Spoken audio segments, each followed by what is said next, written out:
Hey everyone, let me tell you a tale of times gone by. Way back in the halcyon days of 2003, my family was having a get-together of some kind, and my cousin brought over this new game to show me. I'd seen ads for it on TV, and it looked alright, but it hadn't really grabbed me. That game was Prince of Persia: The Sands of Time. We popped the disc into the PS2, started it up, and you know what? It was pretty cool. It looked good, it played well. As a fan of the Jak and Daxter games, I loved the platforming, and the story actually seemed pretty neat. We played it for about half an hour, then we got up to this scene where everyone turns into a sand monster, and poor little Monotonal was so freaked out I had to shut the game off and I never touched it again. Until now. 21 years later, I've finally worked up the nerve to pick up a controller and play through the rest of the Sands of Time. On release it was praised as an instant hit, and its status as a classic has only grown stronger with each passing year. But it's not without its problems. It gets as much wrong as it gets right, in ways that I don't think were as obvious in 2003 as they are now in 2024, so let's talk about it. But before I get my hands into the guts of this game, we have to get the guts working. The easiest way to play the Sands of Time these days is on Steam or good old games, but that convenience only extends so far as handing over your hard-earned dollary dues at the checkout. Getting the Sands of Time to run on modern hardware was certainly easier than some games I could mention, but it's still more than just running a clean install and hitting go. There's a widescreen patch to download to bring the game up to modern resolutions, but more importantly, the fog needs to be set to off in the config file. Leave that on and the sand monsters are going to be the least of your worries. I'm not sure if the fog issue is universal on modern systems, but if you reach the main menu to find there's a whiteout rolling through the Maharaja's palace, you're going to need to go diving through the INI file to fix it. Something else you'll definitely need to do is cap the frame rate to 60 because the game starts to break down if it climbs any higher. There's no native option, so you'll have to do it through your graphics card control panel. I've also read that you might need to set the game to run on a single core of the CPU, but I didn't go that far, and I only ran into one issue that might possibly be related to it, so your mileage may vary. Gamepad support seems to be native in the current versions on Steam or GOG. Don't believe their lies. In my experience, the game does detect them automatically, but you will have to configure the buttons yourself in the options menu. Just be sure to hold down the button you want to configure before selecting it with the mouse, otherwise nothing will happen. You'll still need a mouse handy to navigate menus, and the tutorials will all default to the keyboard settings, but aside from that you can play the game entirely with a controller. There are still some issues that can't really be fixed. There was some occasional slowdown, although that might just be because I was running OBS to record the game at the same time, and the sound is 100% broken without a fix to be found. But for a notoriously glitchy PC port from the early 2000s, it runs a lot better than I expected. The keyboard controls aren't even that bad. In fact, I was able to play through 95% of the game with them without issue. But please don't follow my example. This game is not meant to be played with a keyboard and mouse. Use a controller. So, now that we've got everything up and running, let's talk about it. Oh, and full spoilers by the way.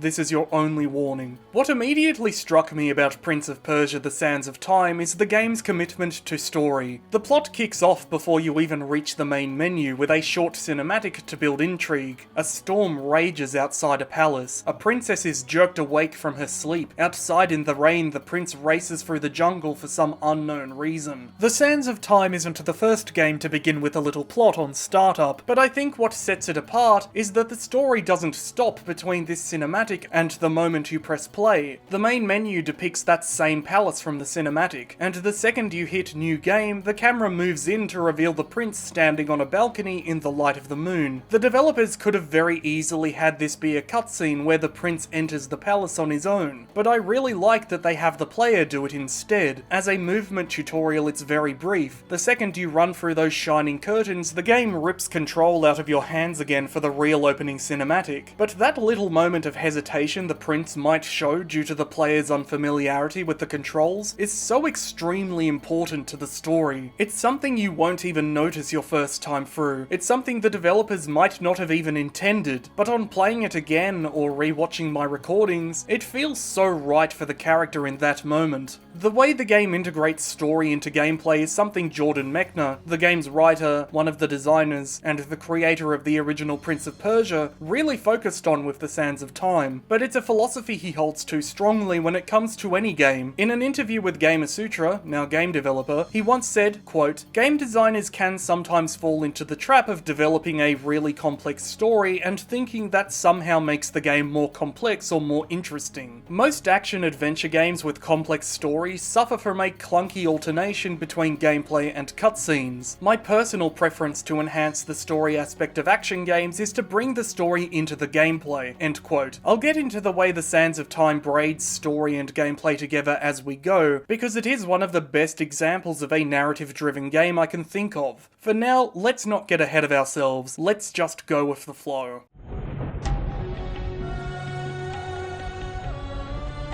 Most people think time is like a river that flows swift and sure in one direction. But I have seen the face of time, and I can tell you, they are wrong. Time is an ocean in a storm. You may wonder who I am and why I say this. Sit down, and I will tell you a tale like none that you have ever heard.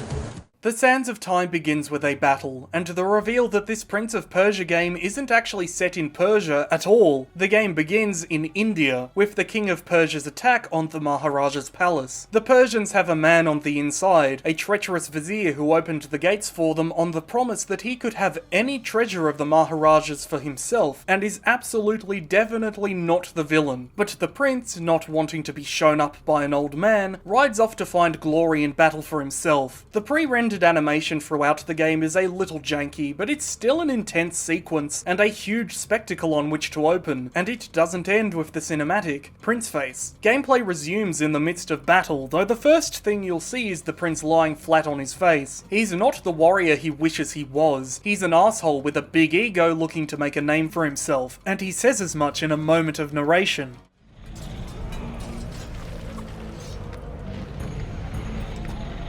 Do you think I felt regret as I gazed upon the destruction we had wrought? Or at least humility at the speed with which a world can be transformed from a good world into a hell? If you think so, you are mistaken. For in that moment I thought of one thing only. The honor and glory I would bring my father by fighting like a warrior in my first battle.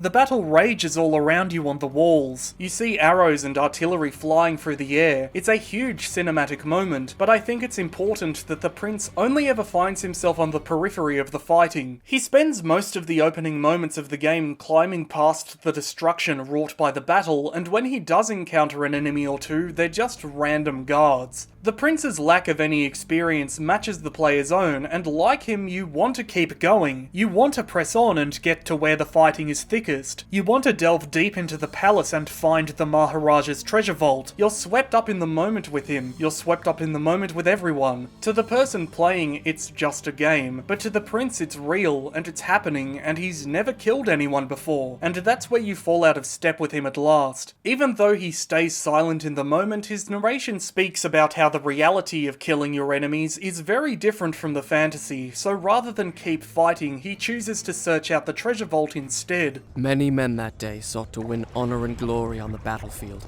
that their king might say to them, as Khosrow said to Rustam, "You are the noblest of my warriors." From the moment my sword tasted blood, I knew this would not be my way. I would win my father's praise, not by killing, but by being the first to find the Maharaja's treasure vault and the wonders within. The search for the treasury takes you away from the battle, down into the depths of the palace, past traps and bottomless pits, until you reach the dagger at the center of the game's conflict. And it's only by sheer dumb luck that the prince activates its magical powers and saves his own life right as the ceiling starts to cave in around him. A quick race through the crumbling treasure vault spells the end of the game's introduction. The story picks up with another cinematic. King Dad and the vizier have reached the treasure vault. The vizier asks for the dagger as a reward for his help, but King Dad is like, "Surely you won't deny the lad a souvenir of his first battle. You may have your choice of all the Maharaja's other treasures." Accept that hourglass. That will make a fine gift for the Sultan of Azad when we pass through his city. Man, the Vizier just can't catch a break. He can't even catch the princess hiding in the rafters, someone else does that. He can't catch anything but tuberculosis by the looks of it. The prince, King Dad, and the Vizier leave India for the city of Azad. King Dad does indeed give the Sands of Time to the Sultan of Azad, and the Vizier tricks the prince into unlocking the hourglass with the dagger.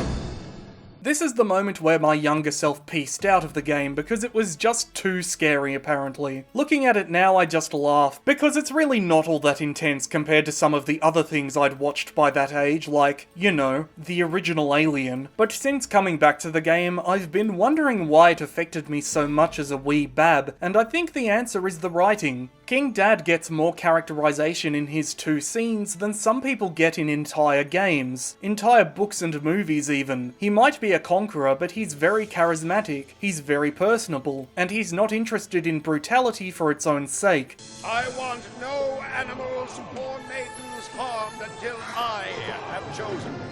Let it be known, King Shahraman is merciful in victory. He's an easy man to like despite the horrible things he does, and he loves his son.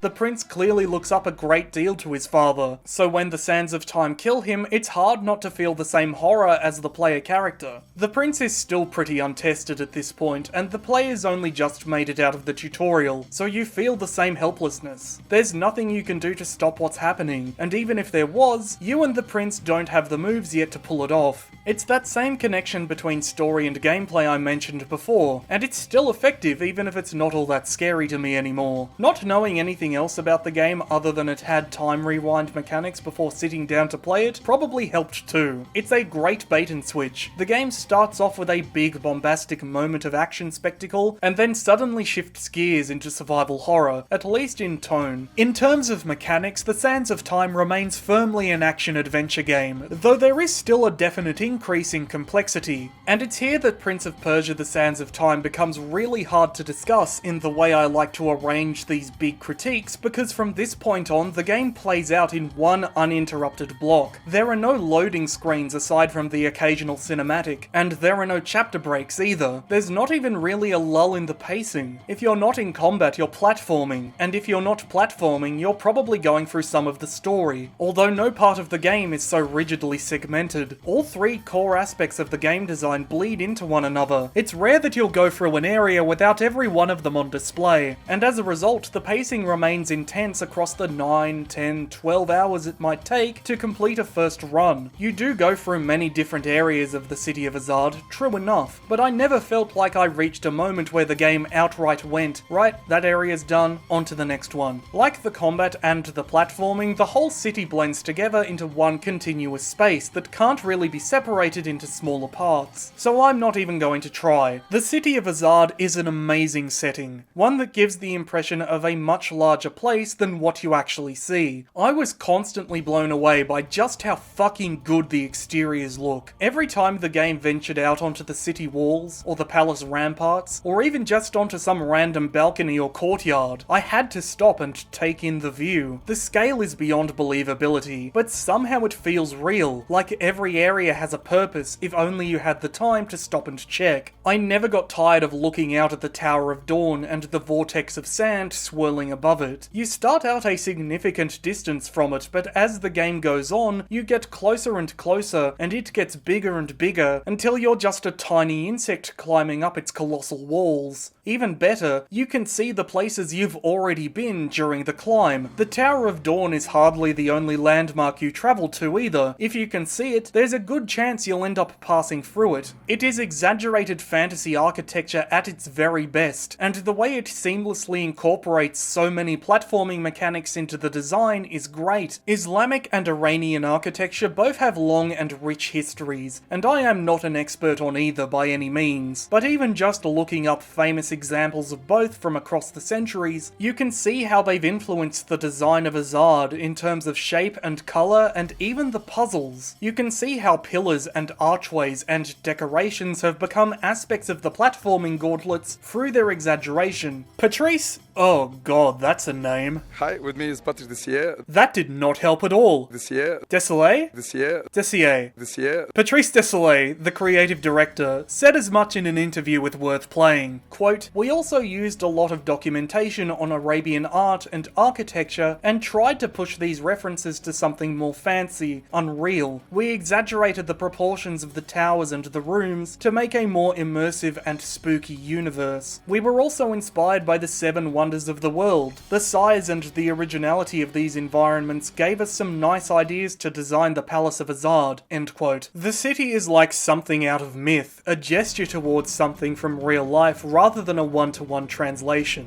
And yet it feels believable. It's a kind of environmental design that I associate more with the games of From Software and their imitators from the 2010s. But here it is, fully formed all the way back in 2003. I can't really think of many other games that have created such believable settings despite their fantastical designs, but three that were constantly on my mind all through the sands of time were the works of Fumito Ueda, The Last Guardian, Shadow of the Colossus, and Ico, so it was no surprise at all to learn that Ueda was a huge influence on the developers. We were like, let's say, maybe a year or 9 months into Sands of Time when Ico came out, and so we spent an entire day going through the game, the entire team together.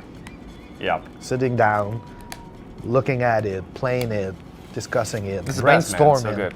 There's levels you enter and you'll see vastly, like way off into the distance where you're going. And how the castle in Ico seems real and you always know where you are. So we try to have this a little bit also in the second palace. In that other interview for Worth Playing, Desolé stated, quote, "We wanted our universe to be as real as possible, as if the Arabian Night would have existed, but we didn't aim for photorealistic. Also, we tried to break the Aladdin cliché of bright colours and overcharged textures," end quote. And I think that was the right call. It helps that your trips across the city walls also give you a sense of time passing. The game picks up after the prologue at night, but as you travel the city in your quest to reach the Tower of Dawn, the sun rises, and the whole day passes before you finally arrive at your destination. It would have been so easy to just have the whole thing set at night, or have the whole journey come off as one long corridor without giving you a sense of where you are in the city, but by grounding you in space and time, it makes the setting much more believable as an actual place. It really helps to break up the interiors with some greenery too. I was always happy to see the exteriors, but the interior level design was more hit and miss. The Sands of Time released during a period when games were moving away from the abstract labyrinths that exemplified level design in the 1990s. The upward shift in graphical fidelity also saw an increased desire for realistic lived-in spaces, and the Sands of Time is caught somewhere in the middle. Every area you pass through has a purpose, and they're all pretty distinct from one another too. But the scale and placement is all off. So much of the city is just wide, tall hallways that run in odd, trap-filled zigzag patterns between completely unconnected areas, like how there's a library full of fragile books right next to a hot and humid bathhouse. I understand the hallways exist to facilitate the lack of a loading screen. The rest of the city is busy being drawn right around the next corner, but it doesn't inspire the same sense of realism as the exteriors do, and once the next area does load in, it generally feels less like a real place and more like a video game. Everywhere you go is so big and expansive. Single bedrooms can span multiple stories. The library is filled with spike pits and balconies that can't be reached except by acrobatics. The warehouse is a nightmare of moving ramps, and what little decoration and furniture these spaces are given only serve to bring attention to how empty they are. You can tell they were designed as a set piece for the player to go through first, and an actual lived-in space second. In the final hours of Prince of Persia, Jeff Keighley, who is apparently a journalist, I didn't know that, I thought he was just the funny award show man. Anyway, Keighley wrote, quote, "Since Prince of Persia: The Sands of Time was conceived as a highly acrobatic game, the level design needed to be more than a bunch of large nondescript rooms. Rather, the levels would become physical puzzles that required the prince to avoid traps, scale walls, and swing from poles to progress. In order to build such complicated levels, the team went through a series of what were called blueprint sessions. Those designs were literally done from 30,000 feet in the air," explains Desailly. "We'd look at the top-down view of a level and say, okay, over here there will be a fight, and then over here there will be some acrobatic gameplay with columns. When the blueprint sessions were done, the team had more than 250 rooms created in rough form." End quote. And like everything about the Sands of Time, the level design is closely connected to every other aspect of the game. The big open interiors start to make more sense from a design perspective when you learn they were dictated by the prince's movements. In a game developer post-mortem from 2004, producer Yanis Malat wrote, quote, "Each of the prince's moves drove the micro gameplay. Much of what the players would enjoy was rooted in level design. Every aspect of the prince's behavior or animation had a match in the geometry of a level. The game was very context sensitive. You need a wall to make a wall running maneuver. You need a column to slide down it. We had to make our technical features behave flawlessly. First of all, the dynamic loading was not ready right from the start of production, so we had nightmares getting everything to fit in memory and adjusting prefetch settings. Making all these adjustments was very tricky because we wanted everything loaded in time. To avoid sudden movements or pop-ups, we had to make everything highly interdependent. On top of that, we had to make sure our rewind feature was always working, since this was how objects/enemies were destroyed, through dynamic loading portals and the like." End quote. I completely understand wanting to create levels that are fun to play within the limitations of the hardware. That's ultimately the point, but that kind of environmental design just doesn't lend itself well to also building realistic interior spaces. The large spaces of wall to run across and the gaps between platforms and poles and ropes just fit better onto the game's exteriors. And that's not even to say the interior gauntlets are bad. They aren't. They feature just as many fun aha moments when the whole space clicks together. They're just as exhilarating to race through as the walls and ramparts. They're just not as good at hiding what they are, which is a level in a video game. To the game's credit, the Sands of Time does get better about this as it goes on. Later areas feel much closer to the level of verisimilitude that the exteriors always have, and some places do feel appropriately big and weird. Take the dungeons you travel through close to the end of the game, which feature a literal river of blood running under the floor, or both bathhouses, one big, one not, or the library, which is easily my favourite platforming set piece in the game, despite its strange design decisions. Spikes, are you seeing this shit? The big puzzle areas like the weird crystal machine underneath the palace that activates the city's defense system, and this observatory tower later on, probably fare the best because the player has no frame of reference to compare them. But when it comes to bedrooms, bathrooms, warehouses, hallways, it's hard to see them as places anyone would actually spend regular time in. They still look pretty good, but I also think the graphical fidelity is part of the problem. No part of the detail is left up to the player's imagination, so when spaces are too big or too empty, they stand out more than they might have on earlier hardware when you had to put in as much work to bring the world alive as the game itself. It's not like the interiors are completely devoid of detail though, and like I said, the game gets much better about it as it goes on. As with the exteriors, I enjoyed the influence of Islamic and Iranian architecture on the city. A lot of the writing you see around Azad is in Arabic text, but venture into its older,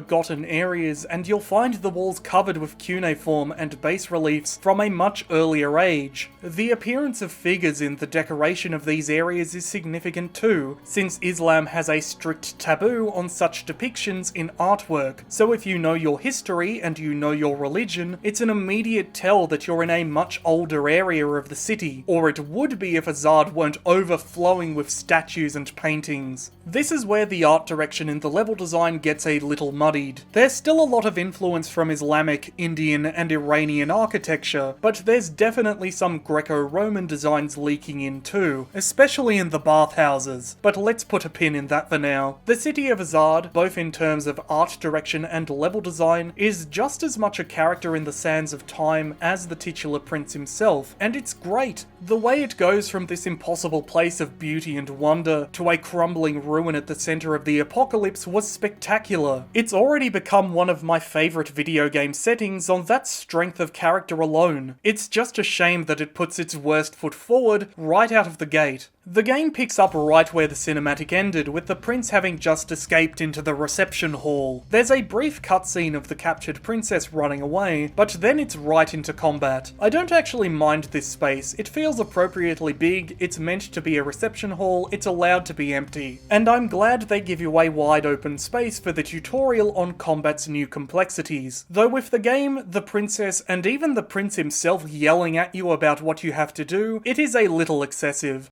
Now, finish him! Each time I struck them down, they rose to fight again. I soon realized that only by taking them to my own dagger, the sands that possess them, could I liberate them from their monstrous living death.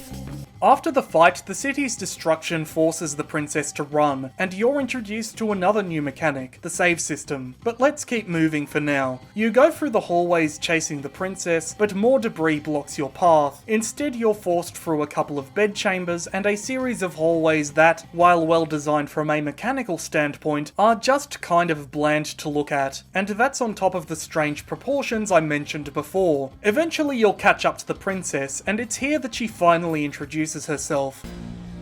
Give me the dagger.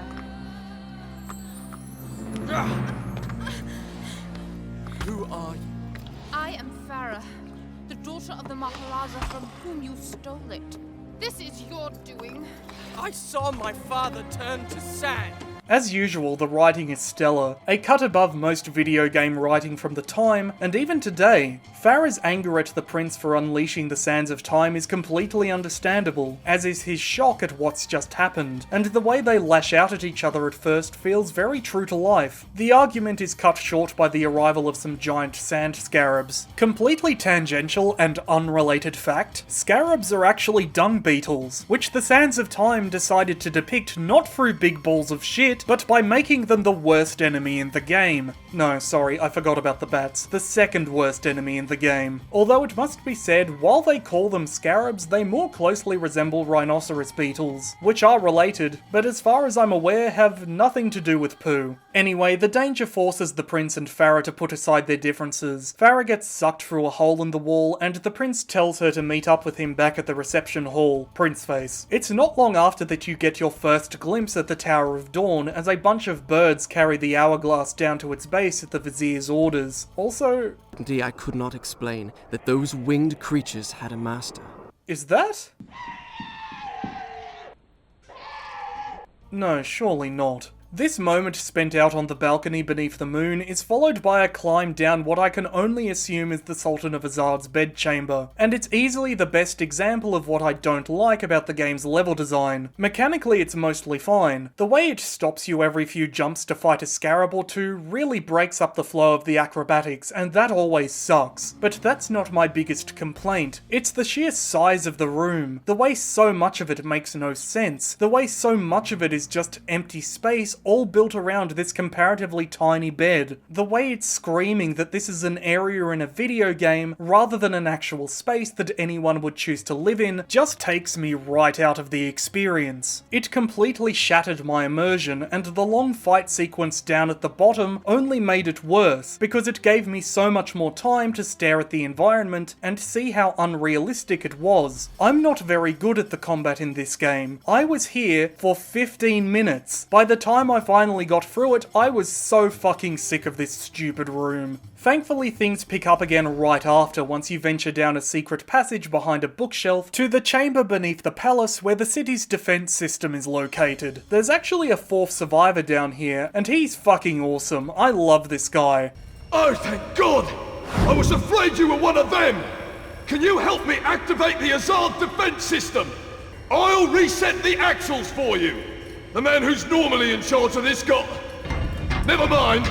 He has no volume control at all. The dude spends the whole sequence just shouting at you, and the prince is so shocked, all he can do is follow the instructions. It helps that the puzzle is actually really fun. You need to raise and lower and rotate the platform in the middle of the chamber, and pick up these big crystal rods in the right order, and then raise them up to the top to activate the machine. That's more! You have to slide them through these grooves in the wall, and while it looks complicated, it's actually pretty intuitive. Plus, it helps that you've got such a supportive friend cheering you on the whole way. That's it! I knew you could do it! It's only once the work is done that the prince even stops to ask, What manner of machine is this? I told you! It's the palace's defense system! Stop wasting time! Throw your lever! We did it! Serve those accursed demons right! Oh, by God, they'll rue the day they ever dared attack the palace of Azad! Sadly, the budding bromance is not to be. As soon as the cutscene ends, our loud friend gets sand-brained and becomes just another enemy to cut down.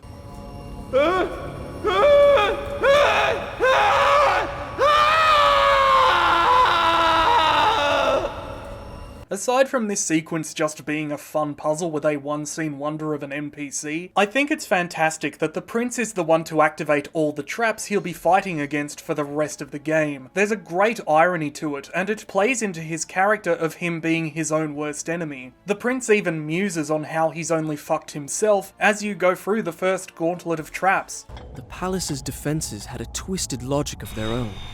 They could be circumvented by using the strategically placed switches which I soon learned to recognize. Yet it was hard to escape the feeling that I had made a terrible mistake by setting in motion such a deadly system of traps, which seemed in truth more likely to claim my life than that of an invader that was not flesh and blood. And on top of that, it's great world building. Traps have been a staple of the action and adventure genre since long before video games were a thing, but I can't think of many times where a work has gone out of its way to justify their presence. Having them around a treasure vault to ward off looters during an invasion, that makes sense. Having every hallway filled with spinning blades and spike pits doesn't, unless there's a big magical crystal machine that can turn them on in a crisis. Past the first gauntlet of traps, you exit the palace into a garden for another fight, and then another climb up to the top of the area. Back inside, there's another gauntlet of traps, and then at last you return to the reception hall just in time to see Farah cornered by Sanddad, though she's hardly defenseless. The prince leaps to her aid with this very scuffed run down the pillar. Look at his legs go, look at his spine, Jesus. And it's here the game presents you with its first boss fight. Sanddad has a gnarly design, I'll give him that. It also sort of reflects the person he was better. All of his airs of mercy and charisma don't change the fact the guy was a violent warlord who plundered his way through the Maharaja's palace. But don't worry,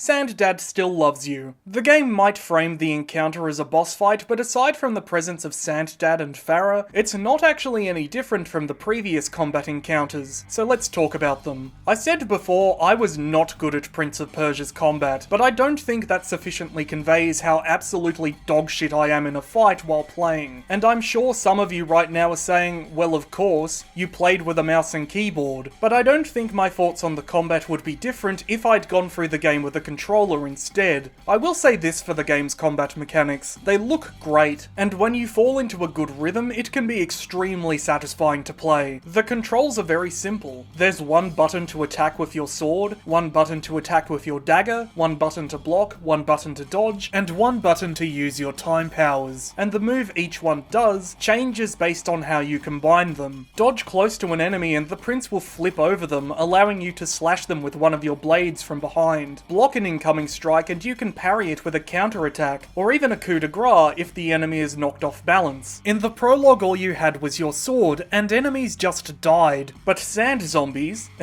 sandies, require a little more effort to put down for good. Once they're knocked prone, you have to rush in and hit them with the dagger. Not only does this kill them for good, but it restores your sand powers and will even sometimes expand them. Put in a certain combination of buttons close to a wall, and the prince will use it as a springboard for a quick lunge or a cool flip. There are a lot of camera changes throughout combat. It'll cut in close during a flip or a double tap to really make the moment pop, and it's generally pretty good at keeping the player aware of what's going on. There was only one time in the whole game where it shat the bed, and even then, as soon as the moment was over, it snapped back to the usual combat position. It gives each of the fights a very cinematic edge without getting in the player's way, which is great. There were one or two times where it looked like the prince was giving a downed enemy a colonoscopy, which was pretty silly, but otherwise in terms of presentation, I have no complaints, especially when it comes to the amount of moves the lad can do. Multiple sources I read while researching the game claimed our boy has over 700 animations, most of which were combat moves, and it shows. He's not going to pull off the same move twice when you hit the attack button, but it's also not going to fuck you over if he chooses a slightly longer attack if you're in a bind. They all flow seamlessly into each other, and unless you're in the middle of a swing, you can always cancel into a block. Where the combat starts to fall apart for me is in the encounter design. Each and every fight lasts several minutes on a successful attempt, and far longer if you take the failures into account. By the end of the game, some fights were running upwards of 20 minutes from the start of my first attempt to the end of my successful one, but even in the early game, I found myself struggling. One of the reasons I hate this fucking bedroom so much is that I spent 15 minutes fighting off waves and waves of enemies while still struggling to get a grip on the controls. Dropping the player into the middle of a gang squad is a terrible way to teach them how to fight, and it really didn't help that the tutorial messages only pop up when you're in the right context to perform them. This combat encounter is meant to teach you about counterattacks, but the tutorial only appears when you're holding down the block button, and I was too busy fighting for my damn life to read it anyway. Excessive as it is, thank God the first battle with the Sandies has Farah and the prince yelling at the player to finish them off with the dagger. I wouldn't mind so much if the combat encounters gave you room to breathe, but they don't. Enemies will go out of their way to surround you, and there's really nothing you can do about it, because if you try to run away and put some distance between you and them, they'll just teleport over right back in your face. And you're not just fighting off 4 or 5 at a time, you're fighting off 4 or 5 waves. The enemy density in the early game during the combat tutorials was so great that I actually thought I had to complete each of the new moves successfully before they'd stop spawning. And even now, I'm still not entirely sure that isn't the case. Even if it isn't, I still feel it's way too many enemies thrown at the player way too quickly, and it only gets worse the longer the game goes on. It sucks to get ganked, and you will be. Enemies won't come at you one at a time, they'll get in close and rush you together. You can be busy trying to knock one guy down, only for his mate to come in swinging from behind to sweep the prince off his feet, and once you're off balance, it's open season. The prince takes so long to get back up, chances are, unless you've got a spare sand charge to rewind the last few seconds, you're fucked. You're going to get stun locked into the grave. And if you're struggling like I did a lot of the time, you probably won't have any sand in the tank anyway. I feel like the sand powers are part of the reason the combat difficulty is balanced so high. The game wants you to use them, but aside from the freeze that leaves enemies vulnerable to an instant kill, I found they mostly just got in the way. The slowdown is very cool on a technical level, especially for 2003, but the prince is rendered just as sluggish as the enemies, so what's the point? The rewind ability to undo a spiral of mistakes was very useful, and aside from the freeze, was the power I relied on the most, but it's only a stopgap. Once you undo the mistake, you still have to finish the fight, and with one less use of an ability to fall back on too. You can rewind a fair amount, and you don't have to use the whole thing in one go. How much time you can roll back is represented by this white circle beneath the prince's health bar. But here's the thing, it resets after every coup de grace, so if you're struggling and low on health and out of sand, and you go in for a double tap that refills a charge, you also have to wait for the rewind bar to fill before you can effectively use it. And if you're in that bad of a situation, you probably don't have that luxury. You'll also eventually eventually unlock a Mega Freeze, which is a mechanic I really like. It not only requires every sand charge to be filled, but every crescent, so you have to tactically weigh up whether to save your powers for the nuclear option, or sprinkle them throughout the battle to give yourself a fighting chance. Fun as it is to go through enemies like they're made of paper, I never found a fight where it was enough to finish the encounter. There were always more enemies to kill when it was done. You have to repeatedly unlock it through the game too, because as soon as you collect enough sand clouds to give yourself an extra rewind charge, you'll need to unlock the next crescent as well by killing enemies in order to use the Mega Freeze again. If you're out of sand, you can try to heal if there's a water source about for the prince to have a little sippy sip, but as I've said, you can't kite the enemies to the other side of the arena to give yourself room to drink. They'll just teleport back over and give you a whack across the head. You can't even drink if you've got your sword drawn anyway, just like you can't use any of your combat sand abilities with it sheathed. Ignoring the sand powers for a moment, you can't even pick a fighting style and rely on it throughout the game anyway because some enemies are just immune to certain moves. Spearmen and big lads can't be vaulted over. In fact, they'll hurt you if you try. Dancers and chain lads generally can't be successfully countered. Certain enemy attacks made low to the ground can't be blocked. They'll just knock you down and leave you open to more damage. You can't just do a dodge run or a parry run. You need to use every move at your disposal.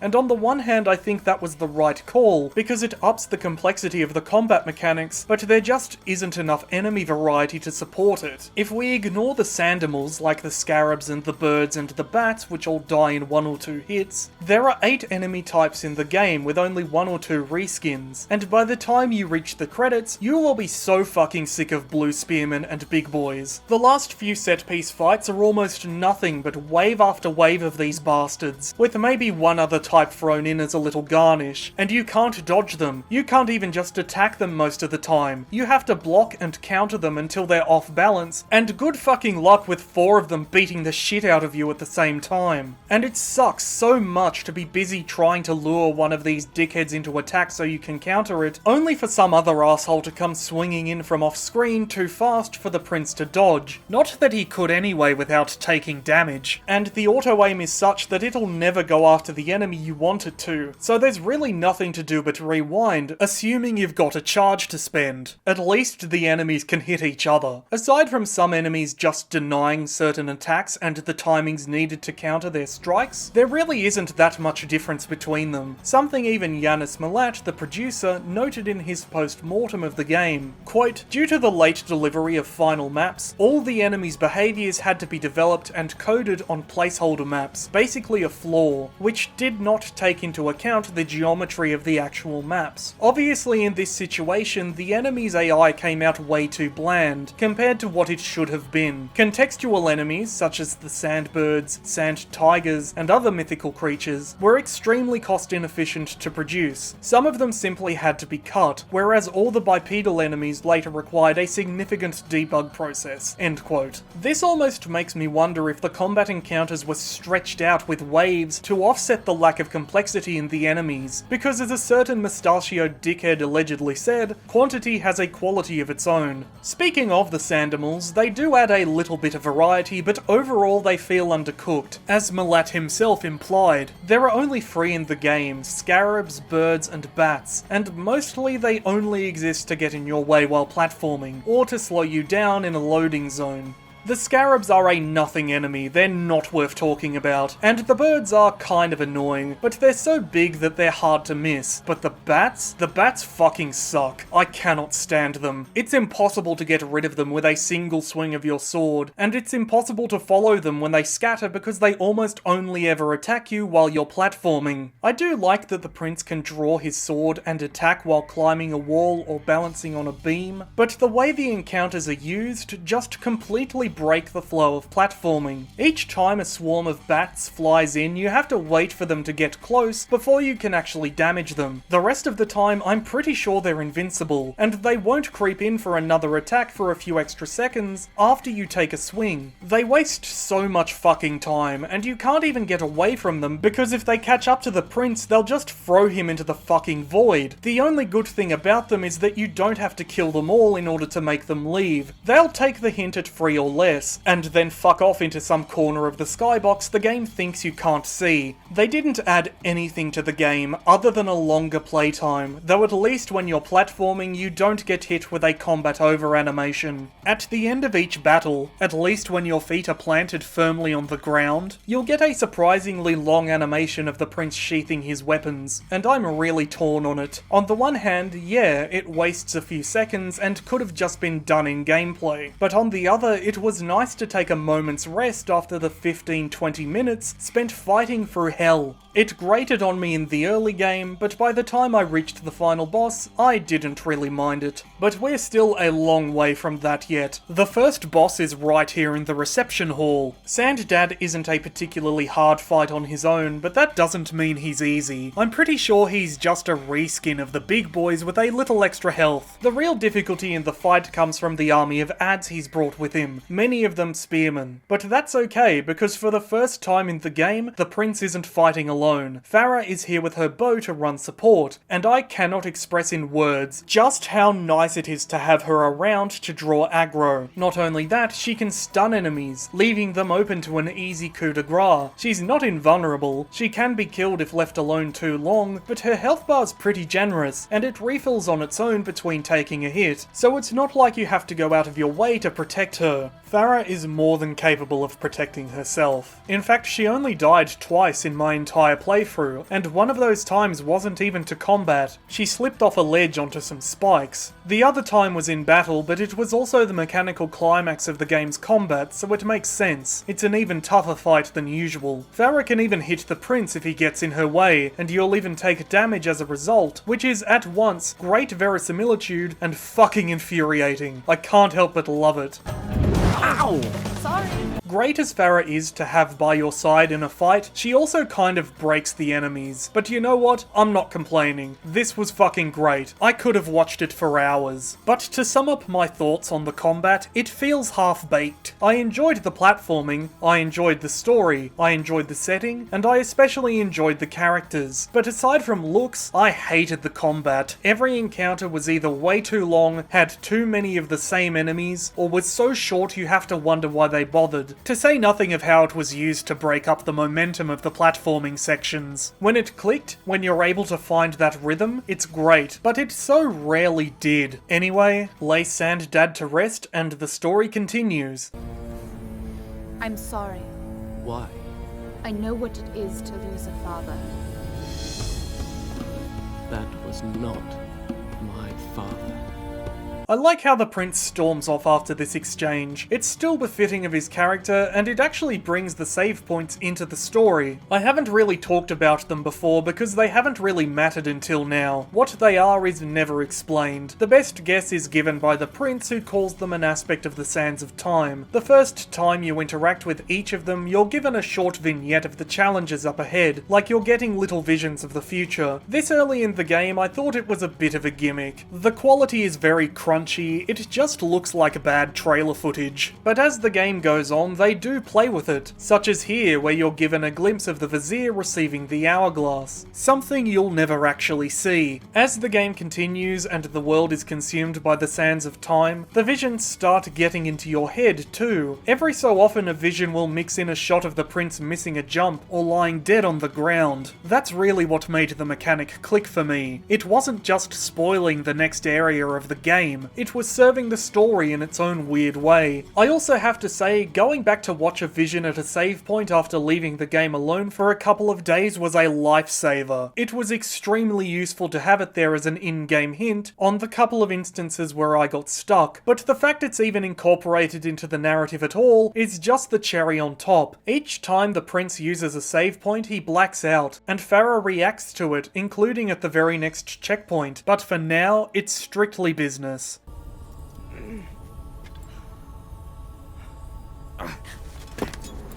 So, this is the thanks I get for saving your life.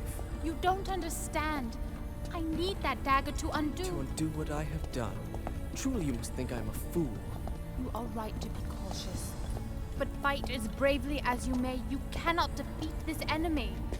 The sands will spread. They will consume everything. I have heard it said that you are kind as well as brave.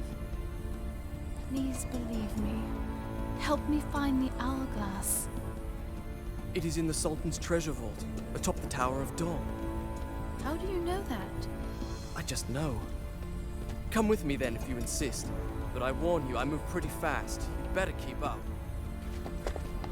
The next leg of the Sands of Time is played with Farah by the prince's side, and it's here where the game really hits its stride. Farah is a great character. She's fun to have around, especially to offset the prince's brooding. I've already mentioned how you don't have to babysit her through the combat, but you don't actually have to babysit her at all. She's on top of things in puzzles, and she's slim enough to fit into places the prince can't to help open doors. But beyond her integration into the mechanics, she just doesn't really act like a video game character.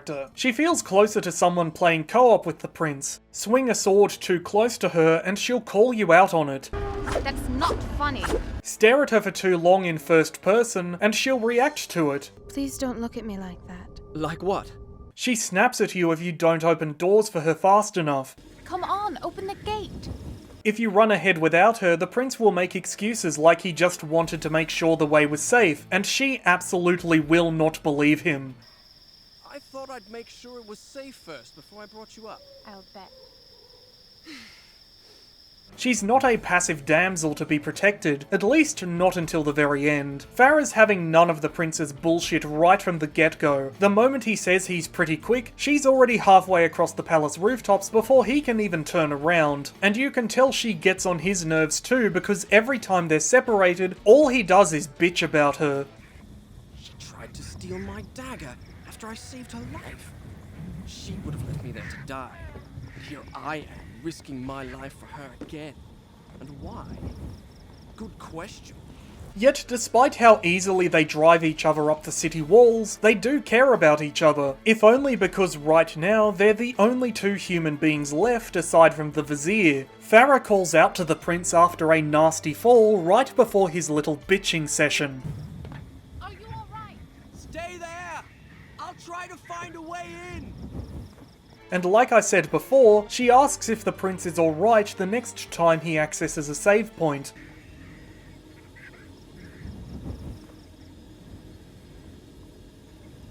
Stop!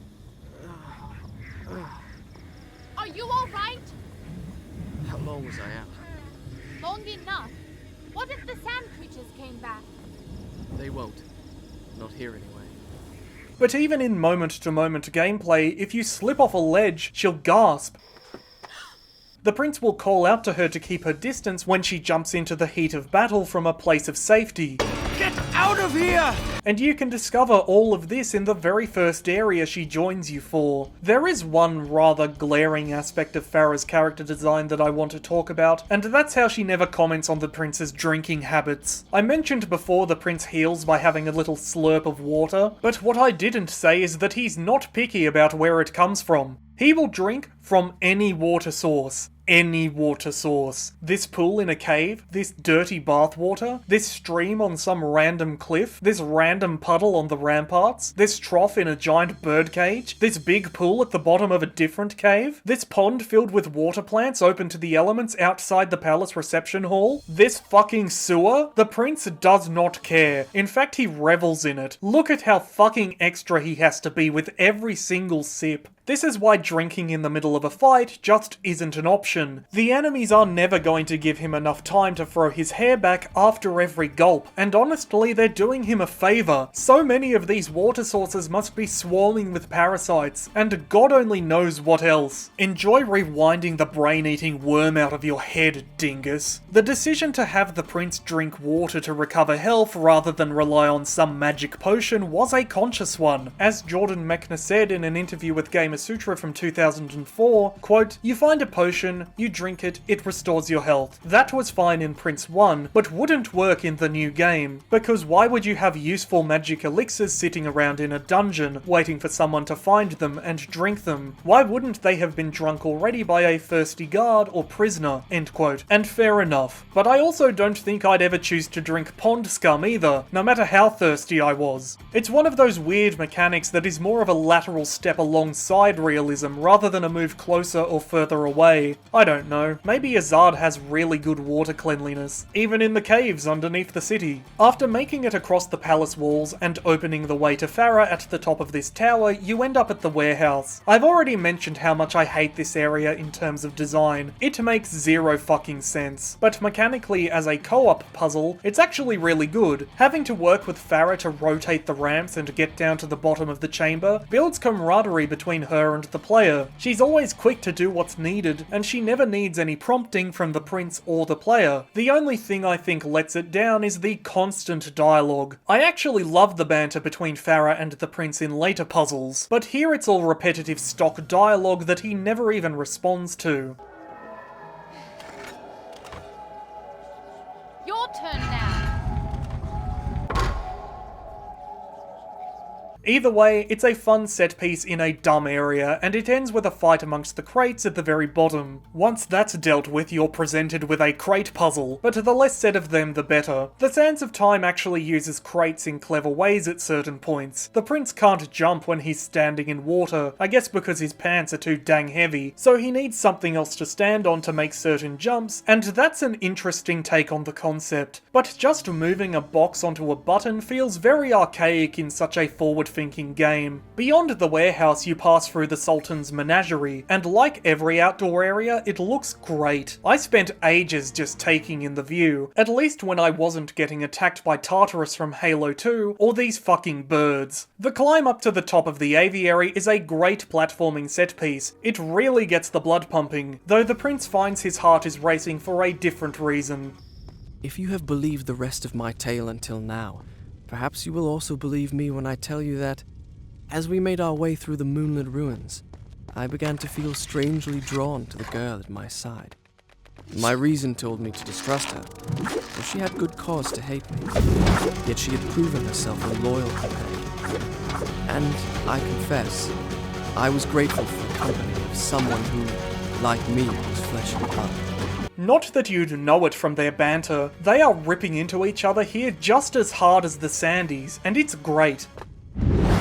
Hey, there's no door. Stand on that pressure plate, will you?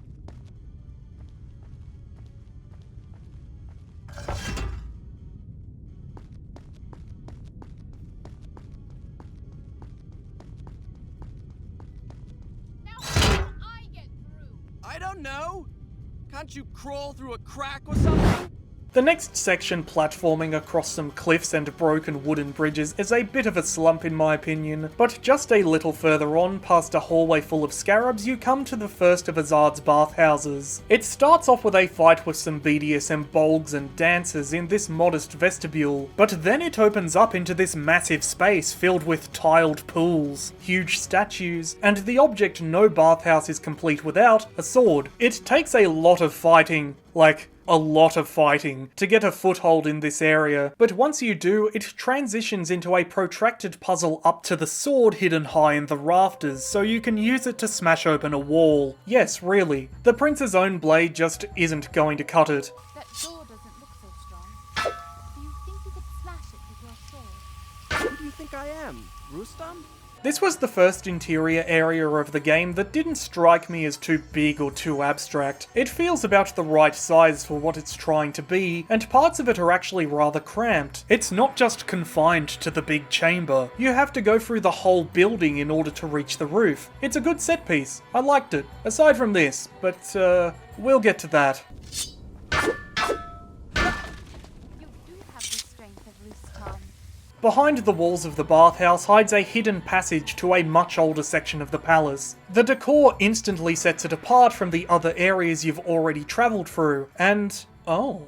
The bottomless pit does stand out as being a little silly, but as usual the platforming itself is pretty decent. There's something else hiding down in the ruins too, or at least there used to be. In the original release of the game you could find a secret door hidden behind this wall and smash it open to unlock the original Prince of Persia as a bonus. On Xbox I believe you even got Prince of Persia 2 as well, and that's really cool. It's a form of game preservation that's always very fun. Unfortunately for the digital re-releases on Steam and GOG, the original Princes of Persia? Whatever it is, were removed. The hidden door is still obviously there, but it can never be broken open, and even if you brute force your way into the passage beyond, I've read the game will just break. The secret hasn't just been blocked off, it's been ripped out entirely, and that is so fucking lame, as are the scarabs you fight immediately after. There is still a little of the original Prince of Persia left in the game, a separate secret accessible right after you hit start. If you input the right code out on the balcony, you'll be transported to a recreation of Prince of Persia 1's opening level, complete with a side-on view. A little exploration will reveal a dev room filled with slabs of beer and a few empty bottles, but that's about it. It's a fun Easter egg, but there's nothing more to it than that. This section in the ruins ends in this cool golden tomb, where the game throws yet another endless fight at you before hurling the prince and Farah back into the modern-day palace at the guards' mess hall.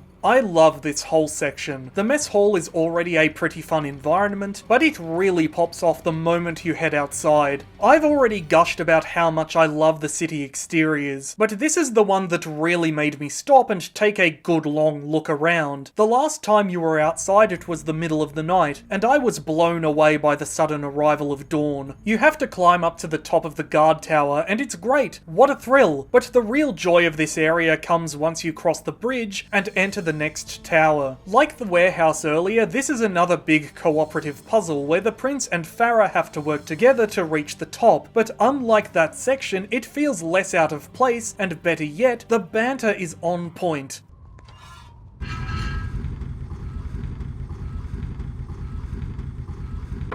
stopped. Pull it again.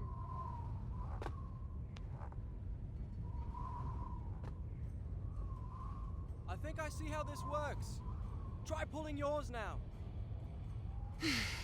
The writing feels so natural. If you've ever played a co-op game with a friend, this is exactly the kind of conversation you've had trying to figure out a puzzle. Farah even whiffed her first attempt to climb up to the next section, and while it probably wasn't intended, the moment did feel very realistic, and that's what makes the whole set piece work. If you had to go through the puzzle in complete silence, it would be so boring, but having the prince and Farah there trying to figure it out with you elevates it into something great. If you can fit under this gate, I'll really be impressed.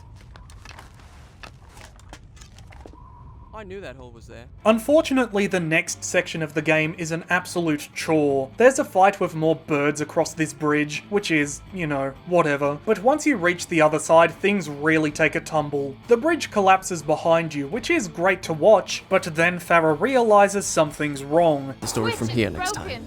Very funny. Come on, open the gate. No, I mean it. It's really broken. All right. You go on down. I'll find another way in. Try not to take too long.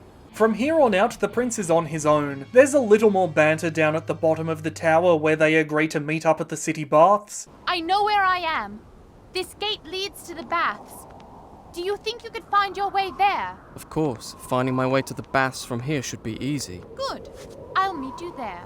But after that, you won't be seeing Farah for quite a while, and before you even get to that conversation, you have to suffer through the first bad platforming gauntlet in the game. But before I can explain why that is, we have to talk about the camera. I've already mentioned how the camera does a pretty good job at keeping focus during combat, despite the quick cinematic cuts and moments of slow motion. In an era notorious for having cameras act as more of a hindrance than your actual enemies, it's a very good example on how to do it right. When it's in third person mode, you can't look up and down, but you can turn from side to side, which is usually enough to give you an idea of what's going on. There are moments where it goes right up the prince's arse and it becomes a little nauseating, but these were few and far between. Whenever you come to an area that can't be properly conveyed through a regular third person perspective, the camera will pull out to a more cinematic fixed angle, which really helps to show off the scale in the level design. You also have the option of pulling out to an an even wider shot to show off more of the area, or jump into a first-person view to get a closer look at something. Neither of them were ever really necessary, but I love that the game gives you the options. The cinematography in the cutscenes is also pretty good. It's rare that you'll get a whole scene of static shot reverse shot angles in a conversation. The camera moves around, it zooms, it pans, to match the activity of the characters and the tone of the moment. The only aspect of the camera work that feels specifically video gamey are these sweeping shots every time you enter a new area. I do understand they're here to show you where you're meant to go, but the visions at the save points already kind of do that anyway, and they don't really fit the game's style. It's ahead of its time in so many ways, but these sweeps feel like a relic of the past. I was genuinely shocked when Gollum brought them back for an encore last year. Sometimes they can work, such as when they show off a grand vista that you're going to have to climb, as if the prince is looking up at the path ahead and it just keeps going and going, rising higher and higher. But aside from that, I think the game uses its camera really well. There's just two significant problems with how it interacts with other aspects of the game. The first has to do with the audio, but we'll save that for the chapter on presentation. What I want to focus on here is how the camera is tied to movement. The Sands of Time does not feature tank controls, where the player's movement is oriented to the character they're controlling. Holding forward won't make the prince run in the direction he's facing. Instead, it'll move him in whatever direction the camera is facing. And on principle that's fine, but as soon as the camera cuts, so does the orientation of the movement controls. Moving the analog stick up from a third-person perspective will make the prince go forward, but from a fixed camera angle it might mean a completely different direction. And it's not like they stay consistent until you let go of the stick or the keyboard either. The switch happens the instant the camera changes, so in a particularly tight spot with a particularly harsh cut, you can end up running back and forth in place because the movement controls keep changing before you can react. Admittedly, when you're on the ground it's not that much of a problem, but when you're in the middle of a platforming gauntlet and you're hit with a sudden camera cut, it can spell certain death. If you're trying to find the right angle to make a jump, you might accidentally throw the prince to his doom instead, especially since you need to be holding the right direction to pull it off. This is the main reason I recommend playing with a controller. Once I switched from the keyboard, I had a lot less trouble with how the camera interacts with the movement controls, though the problem never completely went away, and was at its worst in sections like this. Overall, I really enjoyed the platforming, both in the long stretches of climbing and the short bursts of intensity during the trap gauntlets. Like combat, there's a rhythm to it, and when you're able to match it, it feels incredible. There's such a speed and fluidity to the movement, and the animations blend together so seamlessly that it's just satisfying to watch. Despite how much the prince can do, the controls are very simple. There's a special button that can do whatever the situation calls for depending on the context, be it running on a wall or swinging from a pole, and everything else is just down to the jump and the movement. I always enjoyed trying to get through them as quickly as I could, but the game usually doesn't force you to go fast. You can take your time with every jump if you want to. The only sections that really demand speed and precision are the trap gauntlets, especially the ones on a time limit. Rolling under swinging blades, slipping between spinning saws, and running over spike plates is so satisfying if you can pull it off without getting hit, and the Indiana Jones dive under the door at the end only completes the feeling. There are actually quite a few traps to deal with, 7 in total, and there were meant to be more, up to 15, but the variety had to be cut down to better suit the new three-dimensional perspective. So says level designer David Chateauneuf in this interview with IGN. Quote, "Moving the game from 2 dimensions to 3 meant that some of the trap concepts from the original would not work, but we absolutely had to have the spikes. Other than the spikes, all of the traps in the game are completely new. There was a trap from the original game that was like a huge gate of jagged teeth that came crashing down, which we really liked, but it was not possible to make this work well in 3 dimensions, so we had to skip it." End quote. The developers also ultimately decided to cut traps intended for Farah as well, and I think that was the right call. There might only be 7 types of traps in the game, and the prince might be the only one ever menaced by them, but I never felt like they outstayed their welcome like so many of the enemies did.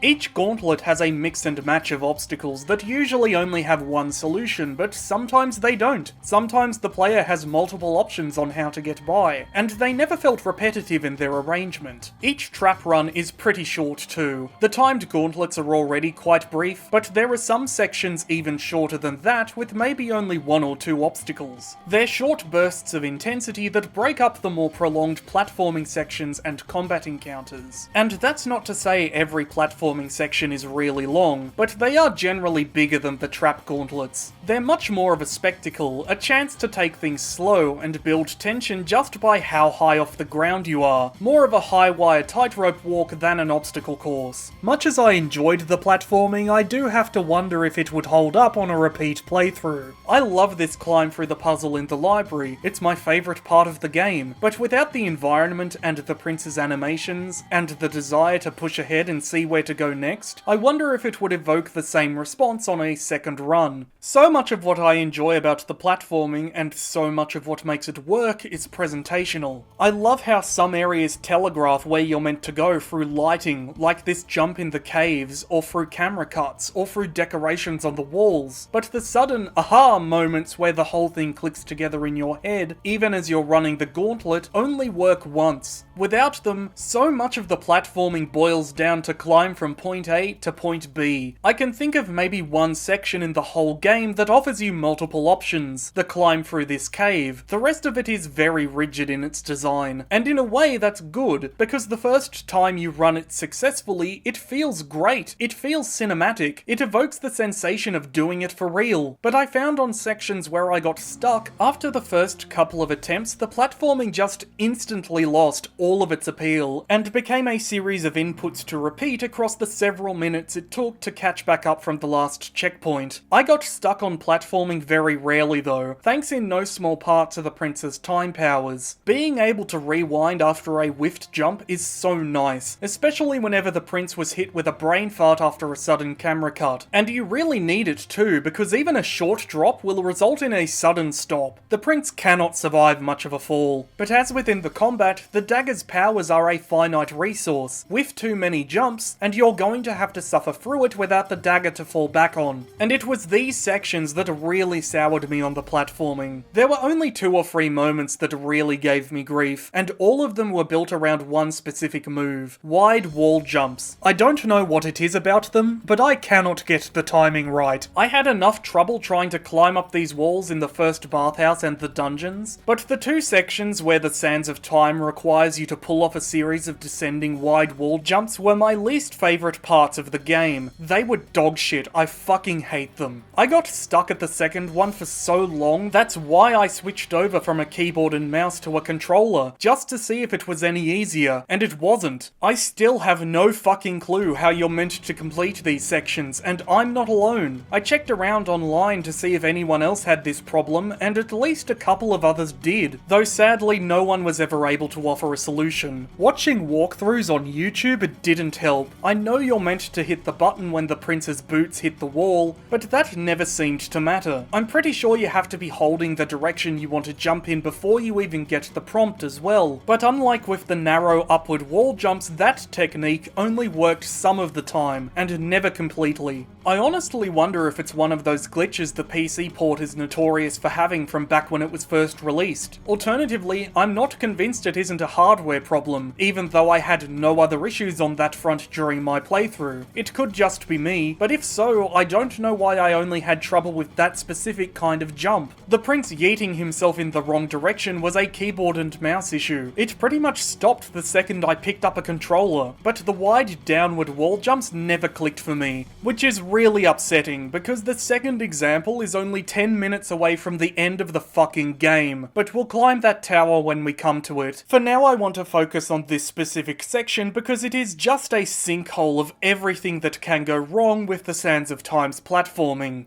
In terms of looks, it's great. I love how you get to climb down the ruins of the bridge right after it's collapsed, but it's also the first time the camera angles actually make it hard to see where you're meant to go. You're meant to drop down to this ledge at the bottom of the broken archway, but you can't reach it from the starting position because despite the perspective of the fixed camera angle, it's actually not directly below you. It's sunk into the archway, and can only be reached by jumping across these poles. The first time I attempted this section, the camera just didn't change to focus on them, and then once it did, I was hit with this. I've already bitched about these wide downward jumps, so I'll spare you my grumbling, but even if you make it all the way down, the platform will start to crumble underneath you, and for whatever reason, the prince just wonked out at this point and began jerking all over the place each time you cross over to the next wooden board. You can't even rely on your rewind powers to get you through it, because if you use them too much, too quickly, the game freaks the fuck out. It's more likely to drop you straight down to your death than to undo your last mistake. This section should take about 30 seconds, but it took me almost 10 minutes because of just how janky it is. I think it's really representative of how the Sands of Time could have turned out if the developers hadn't made the effort to get the camera and the movement and the level design working together perfectly. I didn't appreciate how good the platforming was until this section gave me a glimpse into how it could have gone so wrong. Lack of replay value aside, it's incredible how seamlessly the game can draw you into these moments, where all the different systems and all the different mechanics just melt away as you're caught up in the rush of a jump. It was so much easier to get into the game's groove when it came to the platforming, and a lot harder to fall out of it compared to the combat too. But when the platforming did start to fall apart, holy shit, it was way worse than anything the combat ever threw at me. By the time I made it past this section, my blood was boiling, and that's pretty much how the prince was feeling too, although for a very different reason.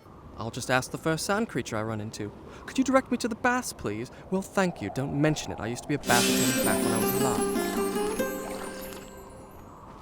I'll meet you at the baths. She orders me around as if I were a servant. It's my own fault. With women, you need to show them you're in charge right from the start, or they'll walk all over you. I've been too indulgent. Probably because I felt sorry for her. Well, it stops now. From now on, she'll have to toe the line. Wow, dude. The next few areas of the game are light on story thanks to Farah's absence, so hopefully we can get through it a bit quicker, but there are still some interesting set pieces, like this platforming puzzle in what I can only describe as a zoo arena? What is the purpose of this place? And why does it lead to a random tower in one direction and caves in the other? Anyway, the prince remains a sassy bitch as you move between areas. Oh, have you been waiting here all this time? I didn't realize you meant these baths. I went to the other baths, clear across the other side of the city. I had a lovely wash and a rub with fragrant oils. Too bad you weren't there. Stop talking to yourself! I actually really like the caves. There are some fun climbing sections that make use of water and crumbling stalactites and collapsing platforms that add some seriously needed variety and urgency to the obstacles. It looks and feels more natural than the big interior spaces that have come before, like the ruins under the palace. This feels like it could be an exaggerated cartoon version of a real place. The river that runs throughout the area only completes the space, although it does introduce the bats, so, fuck it.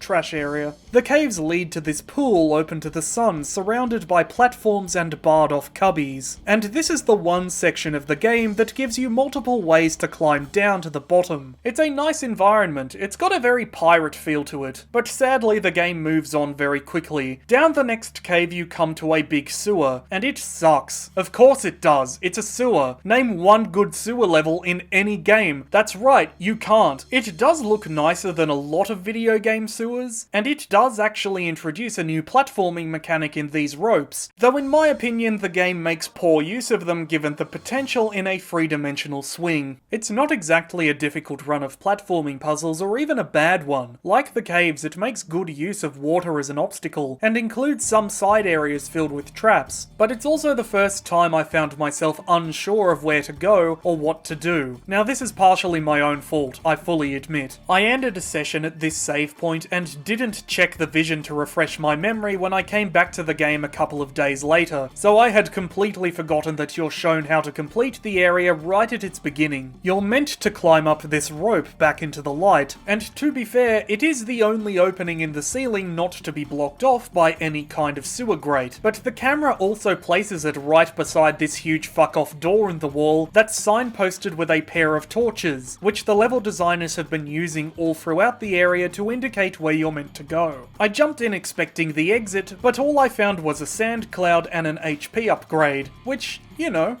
I'm not complaining about, but it also didn't give any hint of where to go next either. Throughout the game, there's usually a layer of sand sparkling along the floor to indicate where you're meant to go if you're lost, but that didn't help here. Eventually I gave up trying to figure it out myself and just went back to the save point to rewatch the vision, and this is really the moment where my opinion on them flipped. After this, I'm glad they're there. Speaking quickly on the upgrades, there are only 2 to find throughout the game. For every few sand clouds you find littered around the city of Azad, you'll unlock a new rewind charge. There are a lot of them too. When you first find the dagger, you start off with 4 charges, but can have up to 10 by the end of the game. They're a nice reward for exploration and combat, and I was always happy to hear their hum whenever one was close by. Health upgrades are the other kind of collectible, and they're much rarer, although they're also much more of an event. Every once in a while you'll come to a hole in a wall or a breakable door. Head inside and you'll find a hallway filled with veils that then leads into a strange blue chamber with bridges spanning a bottomless pit. In the middle of the chamber is a fountain, and drinking from it summons the power of Zendaya to increase the prince's maximum health.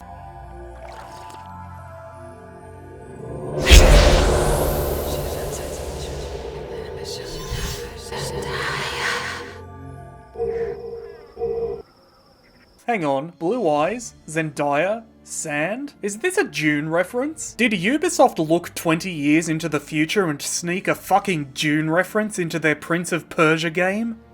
Probably not, but it is a fun coincidence. I like that the prince finds these areas strange too. The first few times you find an HP upgrade, he'll even comment on it, and call out to see if he's alone. Hello? Is anyone there? I have a feeling I'm not in Azad anymore. The only time I came across one with Farah, she outright refused to follow the prince inside.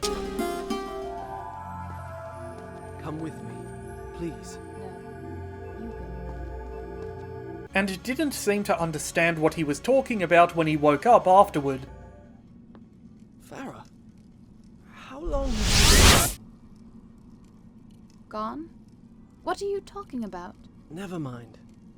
You don't actually leave the HP upgrade chamber. The prince just wakes up back where he started, with the hole he climbed through gone. It's a neat little magical way to include health upgrades without abandoning the level of realism the game is aiming for. And they always seem to come just when you need them, although story-wise they never get an explanation. Out of the sewers you come to a balcony, and from there you travel past a couple of puzzles to a walled garden, and finally to the second bathhouse. Farah's already here, but she's a little busy at the moment. For once it's her surrounded by Sandys rather than the prince, and it's just as well she knows how to defend herself because getting to her isn't just a matter of finding a lever to open the door. The second bathhouse actually has a really cool aesthetic. It's different enough in colour and style and size that it doesn't feel like a repeat of the palace baths, and I love the use of wall hangings to hide doors and other passageways. I wish the game did that more. The decor is, a little explicit, but it doesn't feel out of place, or at least it wouldn't in a game like God of War. In Prince of Persia though, it definitely stands out. Alright, we've put it off long enough. I'm sorry Farah, you're gonna have to hold the line for a little bit longer. We've got to talk about the O word.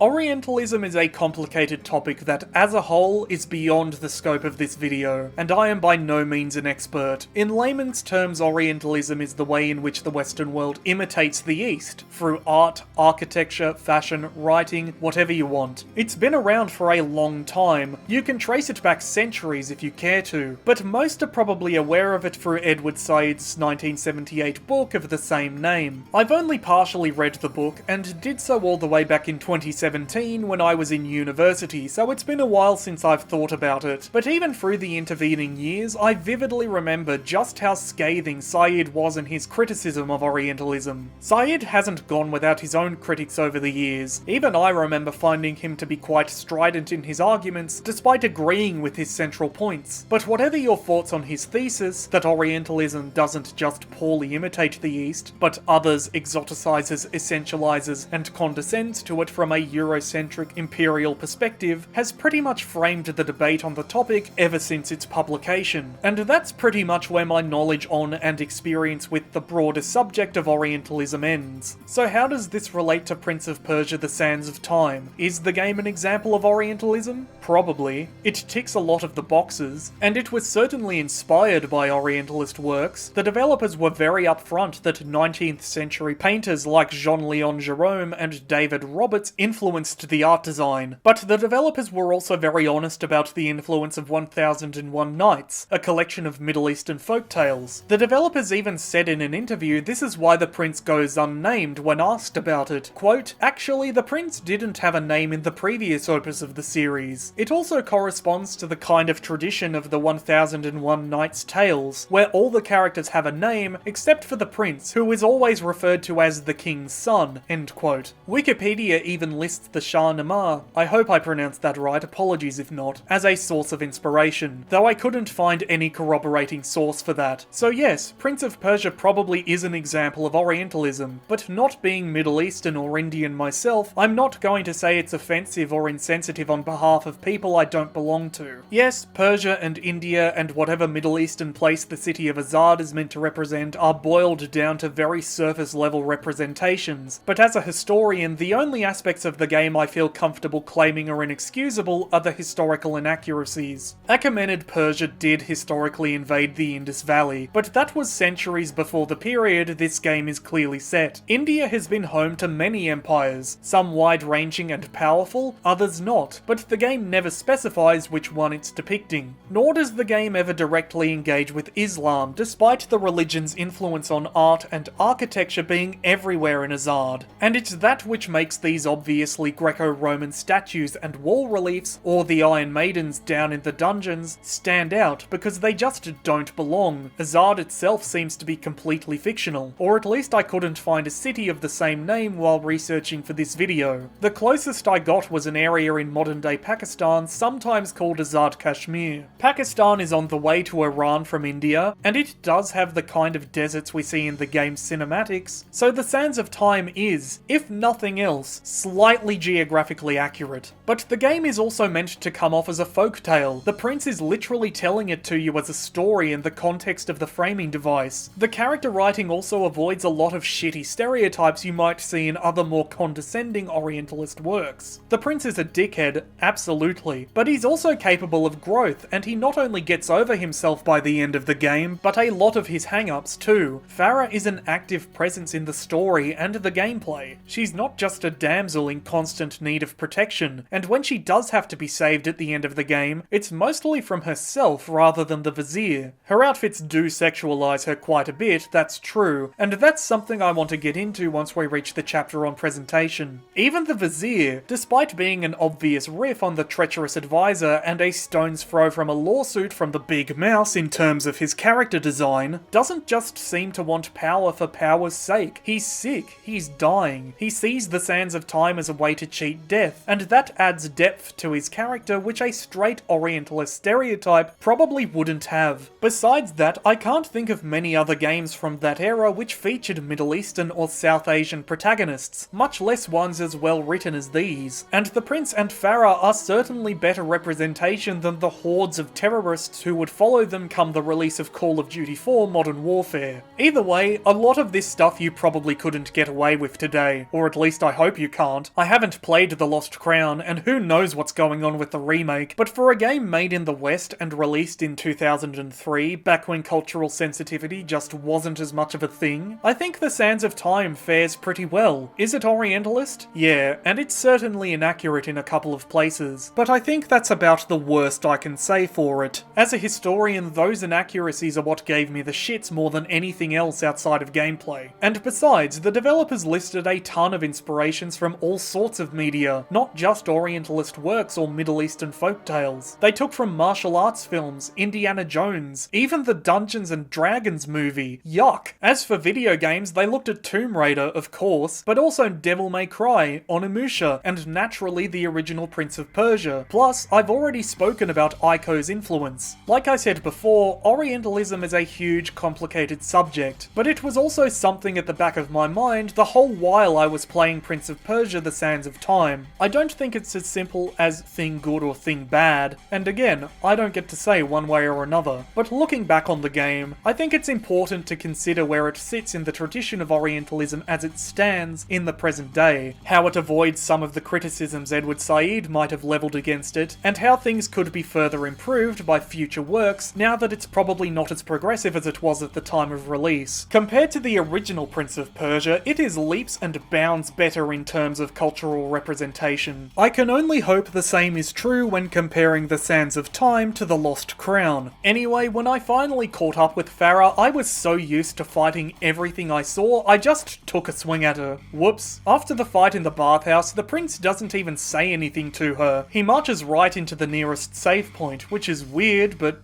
alright. Even weirder, afterward, this happens. My love, please don't leave me. What did you call me? It doesn't matter. The important thing is, I know how we can reach the Tower of Dawn. Of course, the hourglass. All right. But this time, stay with me and pay attention. Can't spend all day chasing after you. Way to put your foot in it, mate. Though Farah's quick to throw it back the first opportunity she gets. Well, what are you waiting for? I'm afraid. What if I get into trouble and you have to come chasing after me? Please. Do you mean to say you actually need my help? Yes. Oh well, in that case. Oh, and you better believe this unlocks ultra levels of sass in the prince. I'm afraid. What if I get into trouble? It doesn't stop when he meets up with her at the next door either. There you are. Are you sure I'm not slowing you down? All right, all right. At this point, the game moves into Azad's library, and I've said it before, I'll say it again, it's fucking great. Well, the fight at the start kind of sucks, but everything else about it is fantastic. It's another long co-op puzzle where you have to align these mirrors into the right pattern up and down the library. It's a huge space with some great platforming, but where it really excels is the banter. The prince is still struggling with the idea a girl might actually like him. She said my love. I know she did. I didn't dream it. At least, I think I didn't. It's quite natural, really. Her kingdom's conquered, she has nothing, no one to protect her. She needs me. I can see it in the way she looks at me. All I'd have to do is reach out and take her hand, and she'd be mine. Why am I talking to myself? Give him a little time, he'll work through it eventually. But far more fun is if you try to move one of the mirrors before you're up to that part of the puzzle, Farah will call you out about it. It's no use moving the mirror. There's no light beam. I can see that. And who could forget this gem? Listen to this. Of what use is reason against the power of love? Love is life. So if you want to live, die in love. Die in love if you want to stay alive. What's that supposed to mean? I thought you'd like it. If you want to be useful, try finding a book that'll tell us how to get out of here. This isn't that kind of game. Game? Game? She thinks this is a game. Eventually she'll get so bored of waiting for the prince to finish jumping around to complete the puzzle and say, Fine, take all the time you need. I'll read a book. It's worth it though, because not only do you open the way forward, you find yourself an object no library is complete without, a sword. The banter continues into the observatory just next door. There should be a way to make this thing go up. See if you can find a switch. What makes you think... Never mind. The set piece isn't as big or as fun as the library, but it's still a good time, and the planets you have to move up around the top of the tower do look nice. I like how you slide down the counterweights at the end of the puzzle to get back to Farah too. Here I come! Ha ha! The quips don't even stop once you reach the next obstacle course. Look, a crack. Wait, let's see where this corridor goes. Alright, you can take the crack. The prince and Farah talk all through the gauntlet, and even better, it's got a good flow to it. Careful! You be careful! After the trap run, you come to a courtyard. The Tower of Dawn is much closer than it used to be, but you're still not quite there yet. The prince and Farah remain separated for a little longer. What are you doing? I don't know. I'm working it out as I go. and that gives the prince time to work through his issues. I could marry her. After all, she is a Maharaja's daughter. A conquered one, but still. Her blood is royal. Besides, what better way to tame her insolence? It's not so bad for a woman to have a little spirit. It's a challenge. Jesus fucking Christ, dude. Prince of Persia, more like Princell of King Dad's base, am I right? Okay, you can't say anything these days. It's not long before you meet back up with Farah. Thank God. But unfortunately you're hit with another shit scarab fight at the same time. At least the prince seems sick of them too. Again. Did that one just spawn in out of thin air? Fucking hell. After the fight you come to the palace ramparts, and I love this area. It looks so good. And the fight isn't just 10 billion spearmen and big lads like the last few were. The banter doesn't even stop. I'll see if I can find a way down. I can't open the gate, but there's another one on the other side. Stay there. I'll climb around. And then... The steps!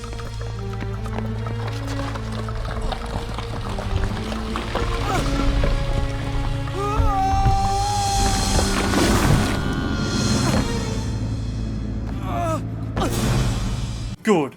Now I would question why the prince doesn't just rewind time to before the ramparts collapsed. It's not like he trips and loses the dagger in the fall, it's right there on his hip the whole way down. But I'm not going to because 1, it's really the only time in the game where he forgets about the dagger's powers, and 2, the next sequence is fucking awesome. Welcome to the dungeons. The area instantly gets things going with this baseline, but then before you even regain control, the prince at last assumes his final form of shirtless hunk. The armor's off. He's got nothing left to hide, nothing left to lose, and neither do you. So pick up the dagger and let's fucking go. The dungeons are pretty unique in that you have to platform down rather than up. It's a great set of obstacles where you have to run along the walls to hit buttons that extend platforms you can land on, and the complexity only increases the further down you go, adding poles to swing from into the mix. And when you reach the bottom, you're thrown into a fight with some more Tartaruses. Why is it designed like this? Who cares? It's a weird fantasy dungeon. There is a literal river of blood flowing under the floor between the cell block and the torture chamber. We've left any pretensions of realism firmly at the door, and yet that's what it takes for the prince to finally pull his head out and say something normal about Farah.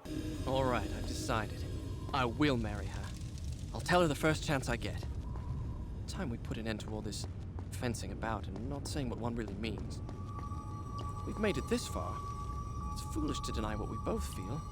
Well, normal, whatever, I'll fucking take it. Unfortunately, the climb back out through the torture chamber can't match the run down into the dungeons. As usual, the wall jumps were the bane of my existence, but at least the climb up the well at the very end was a spectacle, especially with the way the prince bursts out into a massive battle between Farah and the Sandys. The music swells, and you're fighting back to back with Farah, and it feels like the prince has gone through some sort of change. And with all those ingredients together, it should have been a great moment, but the combat encounter just ruined it for me. It just goes on for way too long, and it sucks fighting so many of the same enemy in one go, and it just completely threw off the vibe. At least the Tower of Dawn looks cool. After the next save point, you get another cutscene of Farah cradling the prince, so I'm surprised the developers didn't force him to walk straight into it automatically after the end of the combat encounter. I'm glad they didn't though, because it makes the cutscene a genuine surprise. I like how tender Farah is in this cutscene. The way her thumb caresses the prince's arm is such a little detail, but it helps convey just how much she's come to care for him. It is a little weird how he startles and checks the dagger. You could put it down to him being unfamiliar with intimacy, or maybe he's just had his brain scrambled by the spice melange, but it feels out of place given this is the second time Farah's done this, and the prince has already talked himself up into admitting his feelings for her. It feels like the two sequences are in the wrong order, as though this one should have happened back in the baths, and the one that happened there should be happening here instead. It's just a weird moment. I'm kind of torn on how quickly the prince and Farah fall for each other overall. I can't decide whether the pacing is too quick or not, though I'm leaning toward the former. The two aren't complete strangers, but they're not exactly close either, and they've only been working together for, at most, let's call it 2/3 of a day. I'm not saying it couldn't happen, and to be fair, whenever the prince or Farah do admit their feelings for one another, it's usually when they think the other can't hear what they're saying, but I don't know. It just feels like the romance is told out of order. All the pieces are fine, the writing isn't the problem, it's just the pacing of it that feels off. They spend so much time bickering, and the prince still clearly doesn't trust her here, even though moments ago he was working up the nerve to admit his feelings for her. And aside from helping each other out in gameplay, there's no big narrative beat where either of them express how they're willing to go beyond the bare minimum when it comes to getting through the situation. Don't get me wrong, I understand the prince is a prickly dude, he's hard to get on with, and Farah is right to give him as much shit as she does, but I just don't feel like there's ever a point where the two of them stop being comrades working through a bad situation out of necessity and become friends, much less lovers. They don't joke, they don't flirt, they don't even really bond, aside from the moment where Farah tries to commiserate with the prince over the loss of his father, which he brushes off anyway. The way their romance goes, it almost feels like they're both projecting what they want out of a partner onto each other, because it's not reflected in their actions or their conversations. Their banter is great, and maybe for them that's enough, but it just feels like something's missing, like a scene got cut, and that threw the pacing of the whole relationship off. And despite all that, it's still one of the better examples of a romance in video game writing. I bring this up now mostly as a preface for the discussion on story once we get to the end of the game, but also because right after this cutscene, we're only one combat encounter away from the relationship's climax. Figuratively and literally. Oh, ho, ho, ho, ho.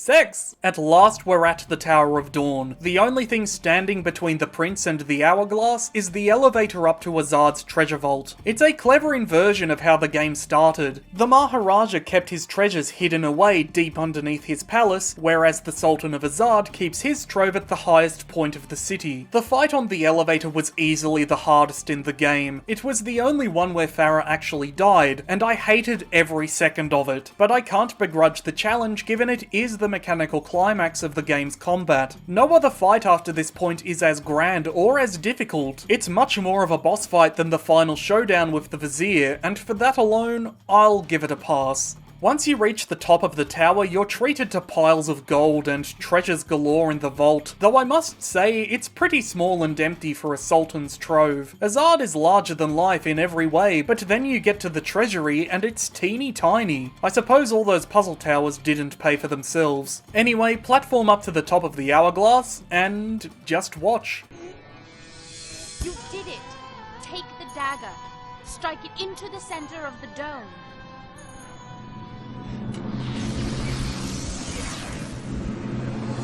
My father's army sacked your palace, captured you as a slave. What? You have every reason to hate me. What are you talking about? Now you want me to trust you. Go on! There's no time!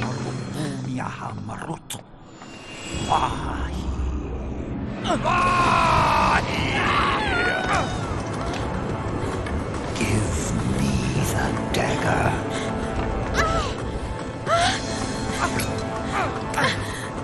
The dagger! He must not get the dagger! I had faced my enemy. I had looked into his eyes, and I had lost everything.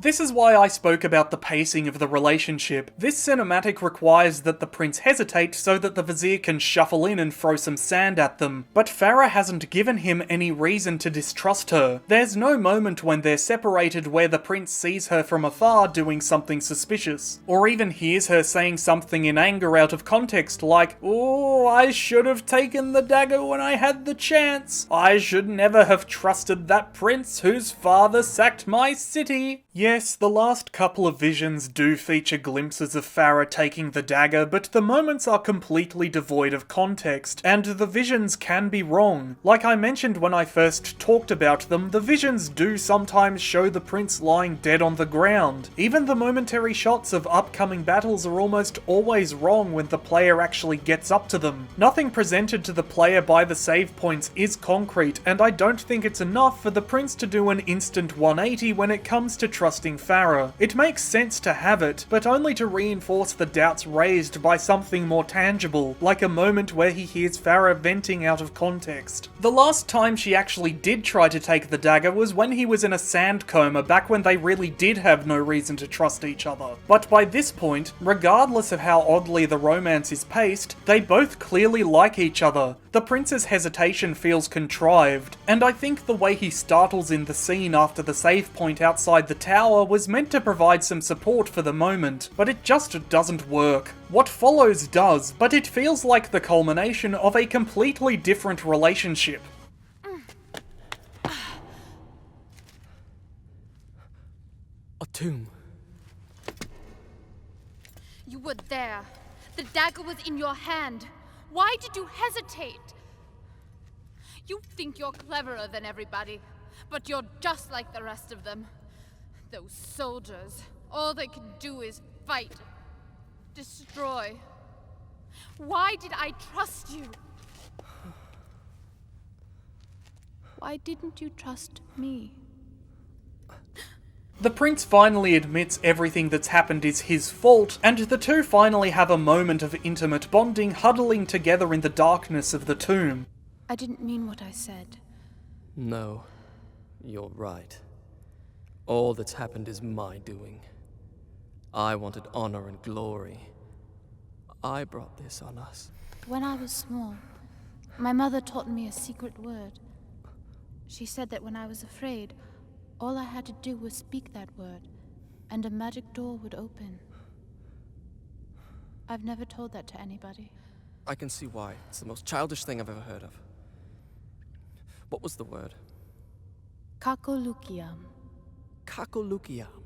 I like this moment, it's well written, but it really needed to come before the confrontation in the Tower of Dawn, around the second bathhouse or the library in terms of plot. Then something in the dungeons could have the prince question himself and Farah, his moment of hesitation in the Tower of Dawn could happen as is, and everything else that follows would flow much better. And speaking of ways you can improve the relationship between the prince and Farah, being able to hear what the fuck they're saying would definitely help. Call me Prince of Persia, because these segues are getting worse with every release. Ah, that's not fair. The Lost Crown's reviewed pretty well, so the next segue is gonna be fucking great. It won't. I want to start off by saying the sound design is good, when it works, and for the most part it does. The sound effects are very crisp, nothing felt out of place or of poor quality. The enemy sound effects were a little bland, but otherwise the Foley work was stellar, and the music's fucking great. Stuart Chatwood knocked it out of the fucking park with this soundtrack. Just listen to it.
The quality of the dialogue is great too. Yuri Lowenthal and Joanna Wasick are fantastic as the Prince and Farah especially, but Barry Dennen is delightfully evil as the Vizier, and Warren Burton brings a fatherly quality to King Dad, enough so that his death after only 2 scenes was very effective. I was surprised to learn the voice cast recorded their lines separately because it felt like they were all in the same room together bouncing off each other's performances. I almost can't believe they replaced Lowenthal in the sequel because he owns the role. Robin Atkin Downes is by no means a bad actor, but I can't imagine anyone else playing this prince. Although I haven't played Warrior Within, so for now I'll give him the benefit of the doubt. At least in The Sands of Time, Lowenthal just brings such a youthful cocksure energy to the role. He's able to play the prince at his most arrogant, sexist, prickly worst, but also at his bravest, at his most vulnerable, at his most gentle, at his best, and somehow everything in between as well. As far as I could find, this game was one of Joanna Wasick's only performances, but she kills it too. She's able to convey Farah's kindness, her wit, her determination, and her cunning. It's such a little thing, but the way she lifts her voice when first asking the prince for help, like she's trying to appear as less of a threat,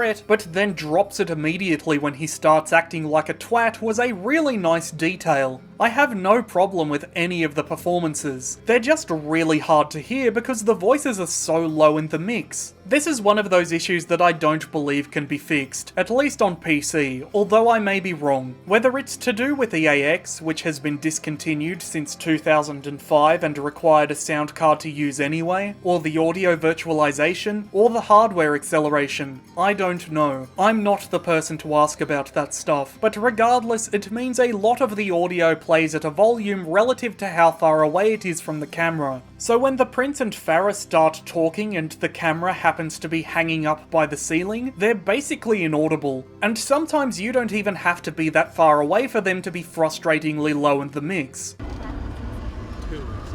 Worst of all, you can't even throw on some subtitles to get around the issue because there fucking aren't any. This might be better on consoles, I don't know, but for the current state of the PC versions, it sucks. The writing and the voice performances are one of the best aspects of the game, and you can barely hear it most of the time thanks to this weird glitch. If you really don't want to miss anything, I guess you could always drop every other audio level to 10% and crank your system up as high as it'll go, but I never tried, so I don't know. That's really the only hardware issue to do with the audio, but there are a couple of other nitpicks I have. I was actually very impressed how if you rewind time in the middle of some dialogue, it'll repeat whenever you snap back to the present.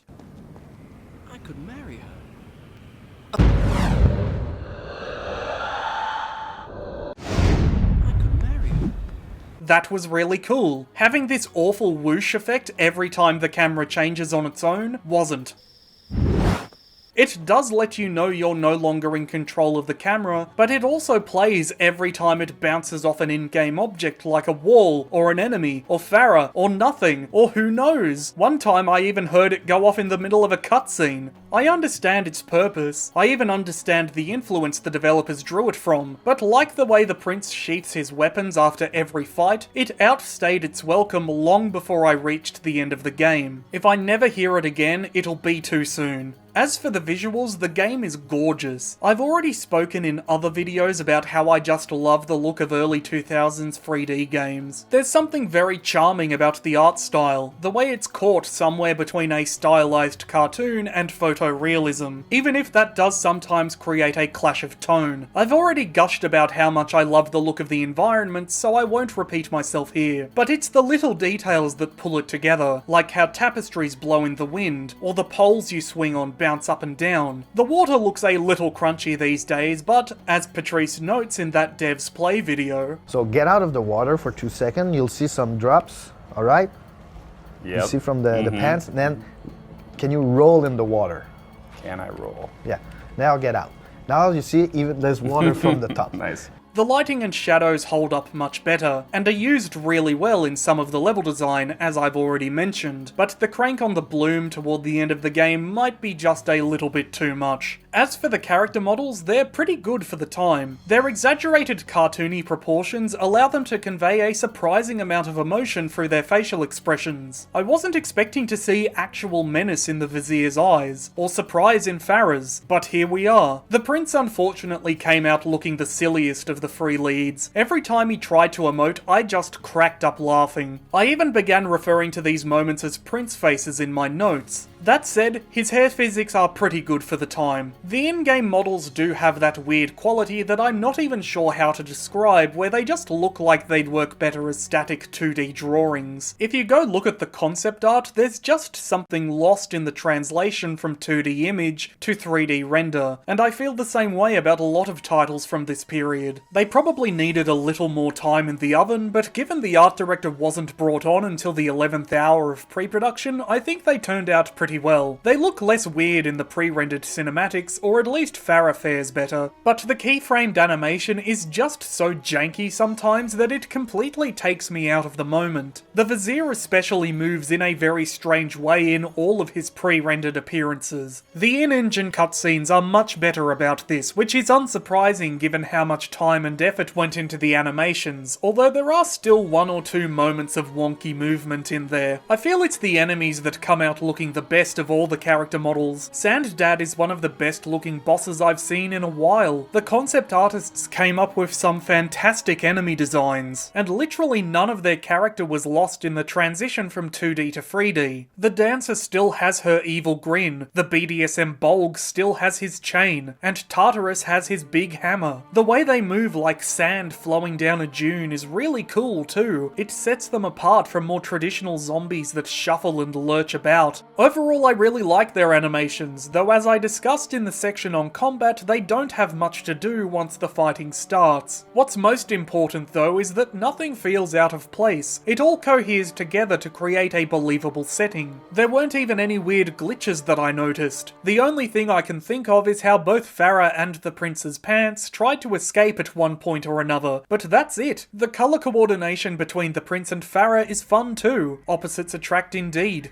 Alright, let's get this out of the way too. There's a lot of very angry, very funny cringe posted under my critique of Hitman Codename 47 because I dared to talk about how that title treated women and people of colour, and I'm sure there are already some people down below frothing at the mouth as they bash out a 5,000 word essay about how I'm wrong this time too. But it's not something as simple as sex bad. Sex has a place in fiction and in media, but like with violence, it shouldn't just be there for its own sake. It should serve a narrative purpose, and it should fit the tone. Do Orientalist works have a history of sexualizing Middle Eastern and Asian women for the titillation of Western audiences? Yes. Do video games have a history of sexualizing women for the titillation of a primarily male player base? Also yes. How much Farah's outfits are a result of one or the other, I don't know. But I find I have less to criticize about Prince of Persia: The Sands of Time's portrayal of women than I did with Hitman Codename 47, because as we've seen, Farah isn't just a damsel in distress to be rescued. She's her own person. She doesn't take any shit from the prince when he's being a sexist idiot. And she's an active player in the story. She's not just there to be gawked at. In fact, she calls the player and the prince out on it if you try. Her agency and depth as a character was something Jordan Mechner felt very strongly about. Quote, "We wanted a strong female character who would be the prince's equal, both as an action-adventure comrade and as a love interest. Although they are very different, they are emotionally compatible and we feel they belong together. Farah is not an object to be rescued, but an active person with goals that do not necessarily match the prince's." Throughout the in-game action, Farah and the prince develop a semi-bickering relationship where neither one wants to let the other have the last word. The in-game dialogues reflect Farah's proud nature, as well as her courage and a slightly mischievous sense of humour that, under happier circumstances, would probably be one of her defining qualities. Underneath it all, there is a sadness and poignancy to Farah's situation. Because of the prince, she has lost everything, yet in spite of this, she is starting to have strong feelings for him. In the 13 years since Prince of Persia 1, and 18 years since Karateka, rescuing the princess has been used so often as a game goal that it has become cliché. Whatever freshness or emotional power it had at that time is gone. In 2003, for a video game game to stir players' emotions, you need a real story, end quote. If you dig out some early concept art, you can actually see Farah was drawn at least by one artist with much more realistic and modest clothing that would then be ripped and torn as a result of her being taken as a slave during the prologue, or perhaps in a fight against the Sands of Time, into the look she more or less has in the final game. A part of me wishes they'd followed through with that concept because it would explain why she's dressed that way, but there are also designs that show she could have appeared wearing even less. So I guess it could have been worse, like in the sequel. And it's not like she's the only one to show any skin. The prince himself spends the last act of the game shirtless. In fact, he's bearing it all on the front cover, and he is a hunk as far as early 2000s 3D models go. Admittedly, the prince losing his armor is more to visually signify his character development than it is to show off his hot bod,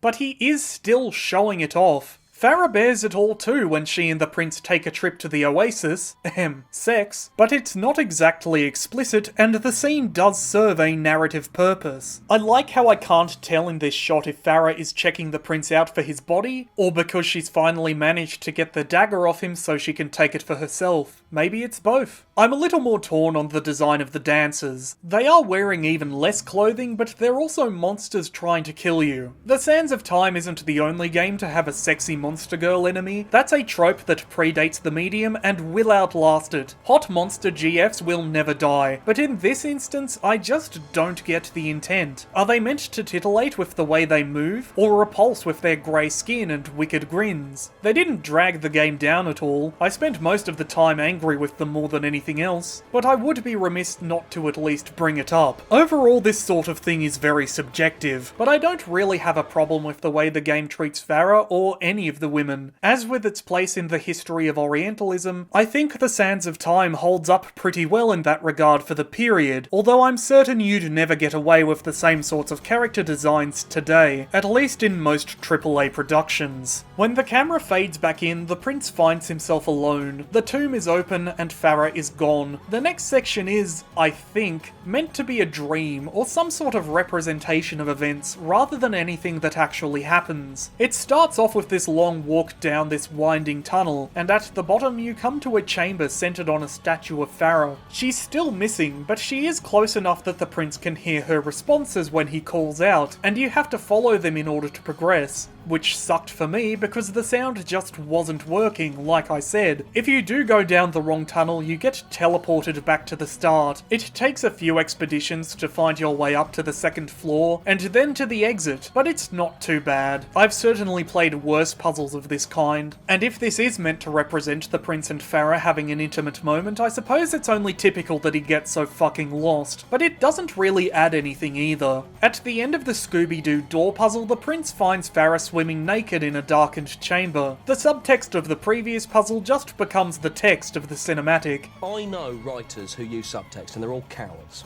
The prince cannot jump in fast enough. It's sweet, I suppose, but for how bold the game is to imply Farah's nudity, the cinematic is surprisingly chaste. They swim around a bit, but we're not even shown so much as a kiss. Not that I have any issue with it, I'm just shocked by the restraint. Maybe it was planned, but the animation just wasn't up to the task, so it was cut? I don't know. The sex isn't the focus of the scene anyway. It's the fact that the prince takes off his weapons to join Farah for some loving that's the real crux of the matter. But it does reach back to that weird clash of tone I spoke about, thanks to the art style being caught somewhere between a cartoon and a more photorealistic look. When the prince next wakes up, he's back in the tomb, but something's missing. Prince face. Farah took his weapons and has gone to solve the problem herself, and after the way the prince hesitated last time, fair enough. She left the prince her medallion to protect him from getting sand-brained, but that's it. The next section of the game has to be played sand. Without the dagger, you can't rely on your rewind ability to save you after a bad jump, and without a weapon, you can't even defend yourself from enemies, who, of course, appear the second the cutscene ends. This last leg of the game starts off bad and only gets worse the further on it goes. It was such a nosedive in quality that my opinion on the game went significantly down with it. I hate this section, not for how it looks. As usual, the game has a great sense of visual style, but in the way it changes up the mechanics. I'm not saying a no gear level can't work, they can shake things up really well, but I've never encountered one right at the end of a campaign where the difficulty is at its highest. honest. You don't go without a weapon for very long, admittedly, and the sword you do find just outside the tomb is the strongest in the game. It's so powerful it kills every enemy in one hit, assuming you can get past their defenses, but after a certain point, that raw strength becomes more of a hindrance than a help. It's fine while you're running without the dagger, you'd have no way to kill the enemies you face otherwise, but once you do get the dagger back at the very top of the Tower of Dawn, having a sword that kills every enemy in one strike means you can't refresh your powers. Sand charges and crescents only recover when you hit an enemy with a coup de grace, and that requires they either be knocked prone or successfully countered with the dagger. Sword 4 kills enemies so quickly you'll never be able to knock one down, and spearmen and big lads will usually block a counter of any kind unless they're already injured. Sword 4 is so powerful you're basically forced to get through the rest of the game without your rewind powers, even after you get the dagger back, but the combat encounters aren't balanced to reflect that. They may be easier than the elevator fight thanks to Sword 4's innate strength, but the enemies don't become any easier to hit, or to open up for attack. They're still more than capable of ganking the prince. Of course, that requires you pick up Sword 4 in the first place. It's locked up behind some magical barrier just outside the tomb that will kill you instantly if you get too close. The enemies pop up to funnel you down the tunnel right next to it, but I think it's a bit shit that there's no barrier to stop the Sandies from following you into the puzzle chamber either. There's nothing blocking the way, and they're so fierce in their pursuit of the prince across the rest of the game that it feels weird. Why is this the one room that's off limits, other than because the puzzle would be rendered impossible by their presence? Is it the barrier surrounding the sword? I don't get it. The game has been and will continue to be pretty great in the ways it integrates story and setting into the gameplay mechanics and level design, so when it stumbles, even in a pretty minor example like this, it stands out, especially when there's another example of that integration done right in the exact same room. The developers didn't have to explain how Farah got out of the tomb, but they do anyway by placing this crack beside the locked door at the exit. It doesn't help that the puzzle is really poorly signposted. You need to arrange some mirrors to guide a beam of light onto a symbol on the platform to unlock access to Sword 4, the same sort of puzzle from back in the library. The solution is deceptively simple, and very obvious if you use the cinematic camera angle. The scuff marks on the floor stand out much more from a top-down view than from an eye-level third-person perspective. The crystals lining the chamber aren't actually necessary, they're just present to throw you off, but unfortunately I think they do too good a job. The scuff marks are already hard to notice, but they're so dark that they stand no chance beside the bright crystals shining all around the chamber. At least you don't have to rely on sound to get through it. Once you make it outside again, things have changed. The sands of time are doing just as Farah said they would. The world is being buried beneath an endless desert. So much of the city is already lost. It's so bad the sandstorm is obscuring the sun. The Tower of Dawn, once so white and resplendent on the horizon, is starting to crumble like it's been left to rot for thousands of years. There's an apocalyptic edge to this entire area, and it's great. Beforehand it felt like the sands of time was only really affecting Azad, but now you get the sense that the prince, Farah, and the vizier are the last free people left. Everyone else has been taken by the sands, and even they'll turn to dust eventually. The final save point doesn't even give you a vision of what you'll be doing later in the game. It just shows you an empty world consumed by the sands of time. It feels appropriately climactic in tone and in looks, but mechanically it fucking sucks. I've already talked about how the combat suffers through the rest of the game, but that is nothing compared to the platforming. Holy shit is the platforming not balanced around the absence of the dagger. Every flubbed jump or quirk of the controls is something you're just going to have to eat. There's no rewinding to give it another go, which is a real fucking problem because this next run of platforming just feels broken.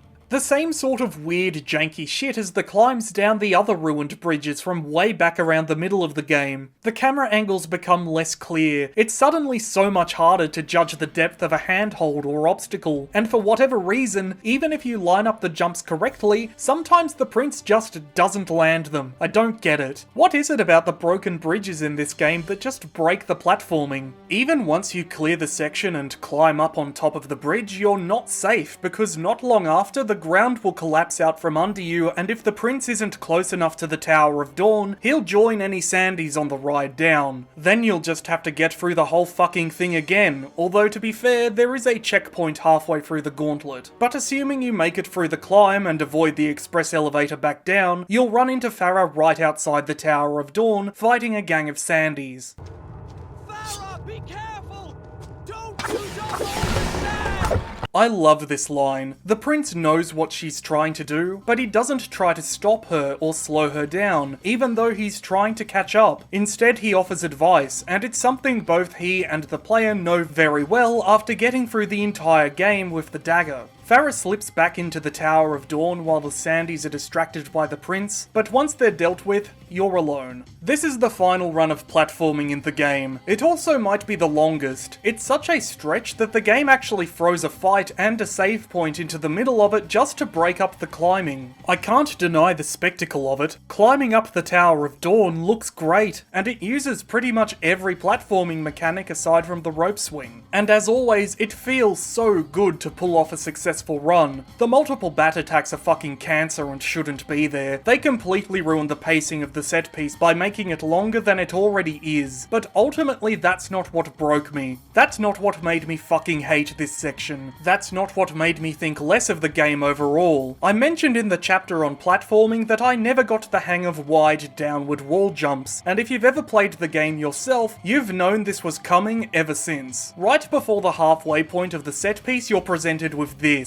A wall where you have to make 6 or 7 downward jumps in a row without hitting the ground, and that was simply not possible for me. I don't know if it was the timing, I don't know if it was the direction, I don't know if it was the keyboard, I don't know if it was the controller, I don't know if it was my computer, I don't know if it was just the game, and I don't know if it was me, but these jumps were simply impossible. The most I got in a row was 3. I usually only managed 1 or 2 when I didn't just fall straight to my death. It takes at least over 3 minutes to climb up from the checkpoint to this jump, and keep in mind, you don't have the dagger to fall back on if you fail. Miss the jump, any single one of them, and that's it. There's nothing you can do. You're dead, regardless of how close to the bottom you may be. That's another 3+ minutes of climbing, of fighting bats, of hoping you don't fuck up an earlier part of the run, just for one single extra attempt. I have almost 2 hours of recorded video trying to make this fucking jump, most of which is just climbing up to it, and it never happened, which doesn't even represent the amount of time I spent trying to do it off camera. Most of the attempts ended when the prince just smacked into the wall and fell. On the rare occasions where he did pull off the first jump, it was always such a shock that I usually never managed a second. No matter what I tried, I couldn't find a rhythm that worked. For whatever reason, he always just gave up after the third jump. What should have been the perfect climax tonally, visually, mechanically, just became an exercise in torture. I fucking hate this section. I never want to play it again. And I'd love to be able to tell you that I got it off camera after many hours of blood, sweat and tears, but I didn't. I don't have time for that shit. I downloaded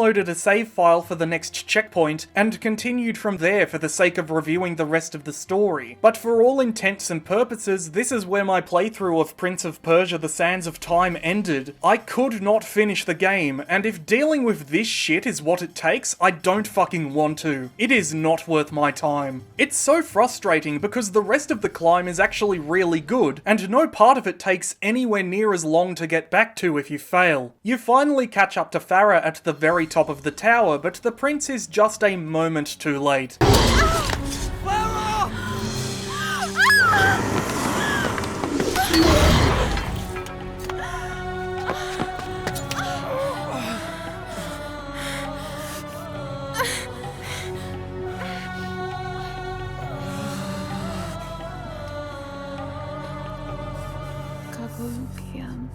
Farah, no!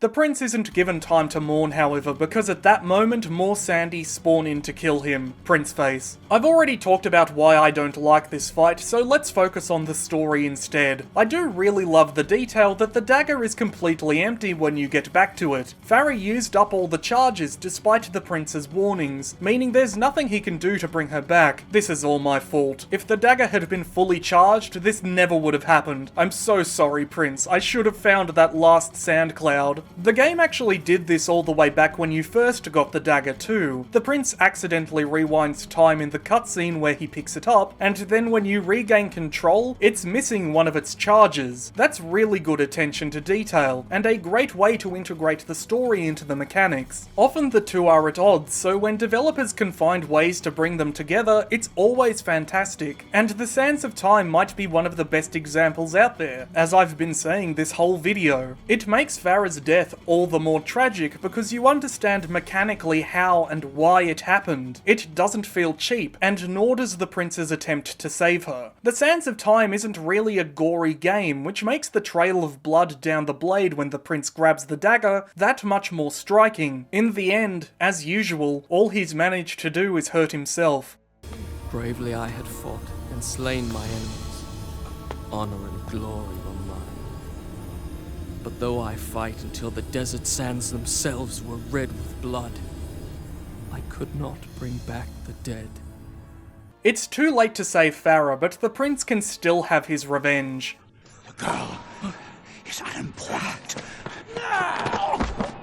Give me the dagger, and I will give you power. Eternal life will be yours. Live forever, and those I loved are dead and I to blame. I choose death.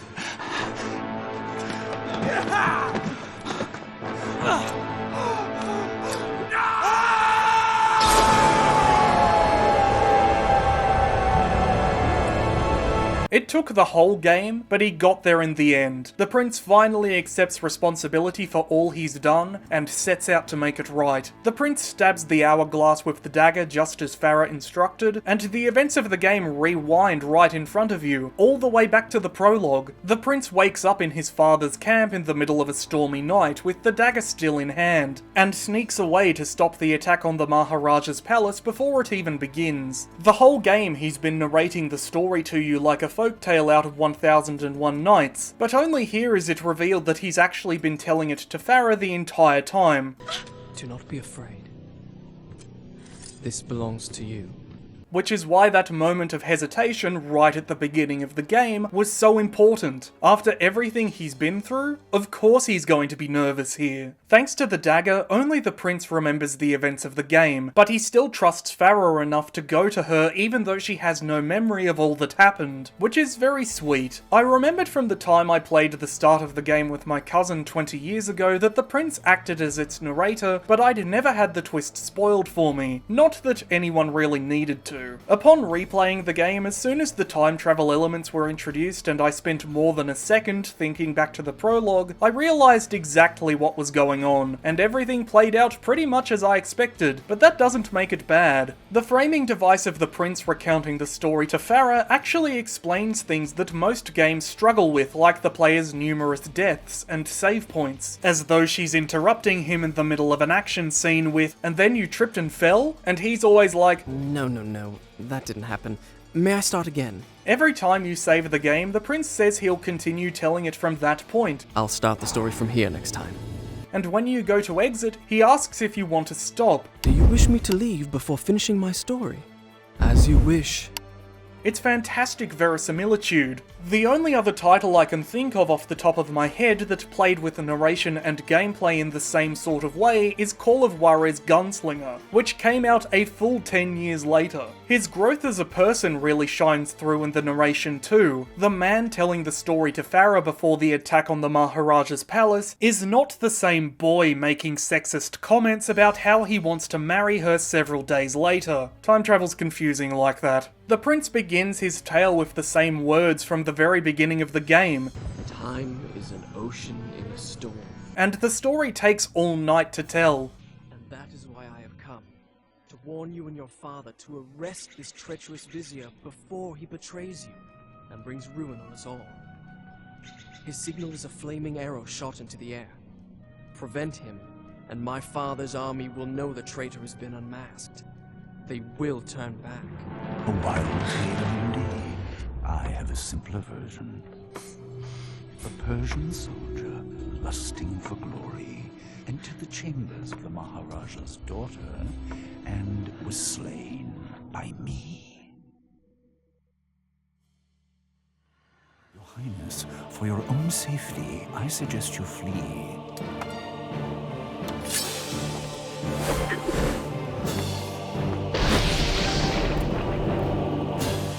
So begins the final boss. It's nothing really to write home about. All you have to do is defeat 3 of the Vizier's magical copies, and then the man himself. But it's nowhere near as challenging as the other late game fights. Where it stands out is the shit talk. The Prince and the Vizier sling mud that cuts way deeper than any slash of their weapons ever could. Your father was a great warrior in his youth, or so he would have the world believe. A pity his son does not take after him.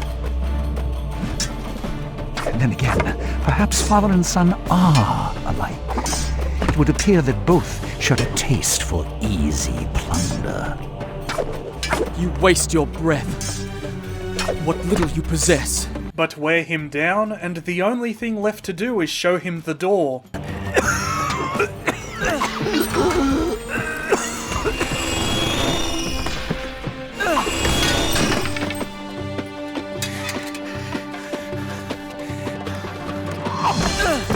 And so it ends. How will the Maharaja feel when he finds his only daughter slain by the son of his enemy? Do you have any last words you wish me to communicate to the princess before I kill her? Words of love, perhaps? Far out, dude. The Vizier still talks big game, but by this point he's spent. A couple more hits and he's down for good, although he takes it pretty well, all things considered. I could have been immortal. Farah thanks the prince for revealing the Vizier's treachery and returning the dagger, but still doesn't believe most of what he told her. Return it to your father's treasure vault. Guard it well. I owe you thanks. But why did you invent such a fantastic story? Do you think me a child, that I would believe such nonsense?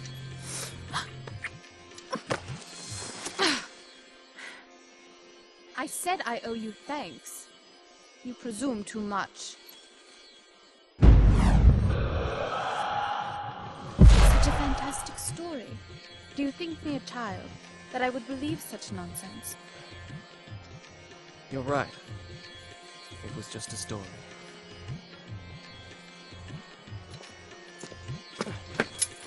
Wait! I don't even know your name. Just call me Kakolukia.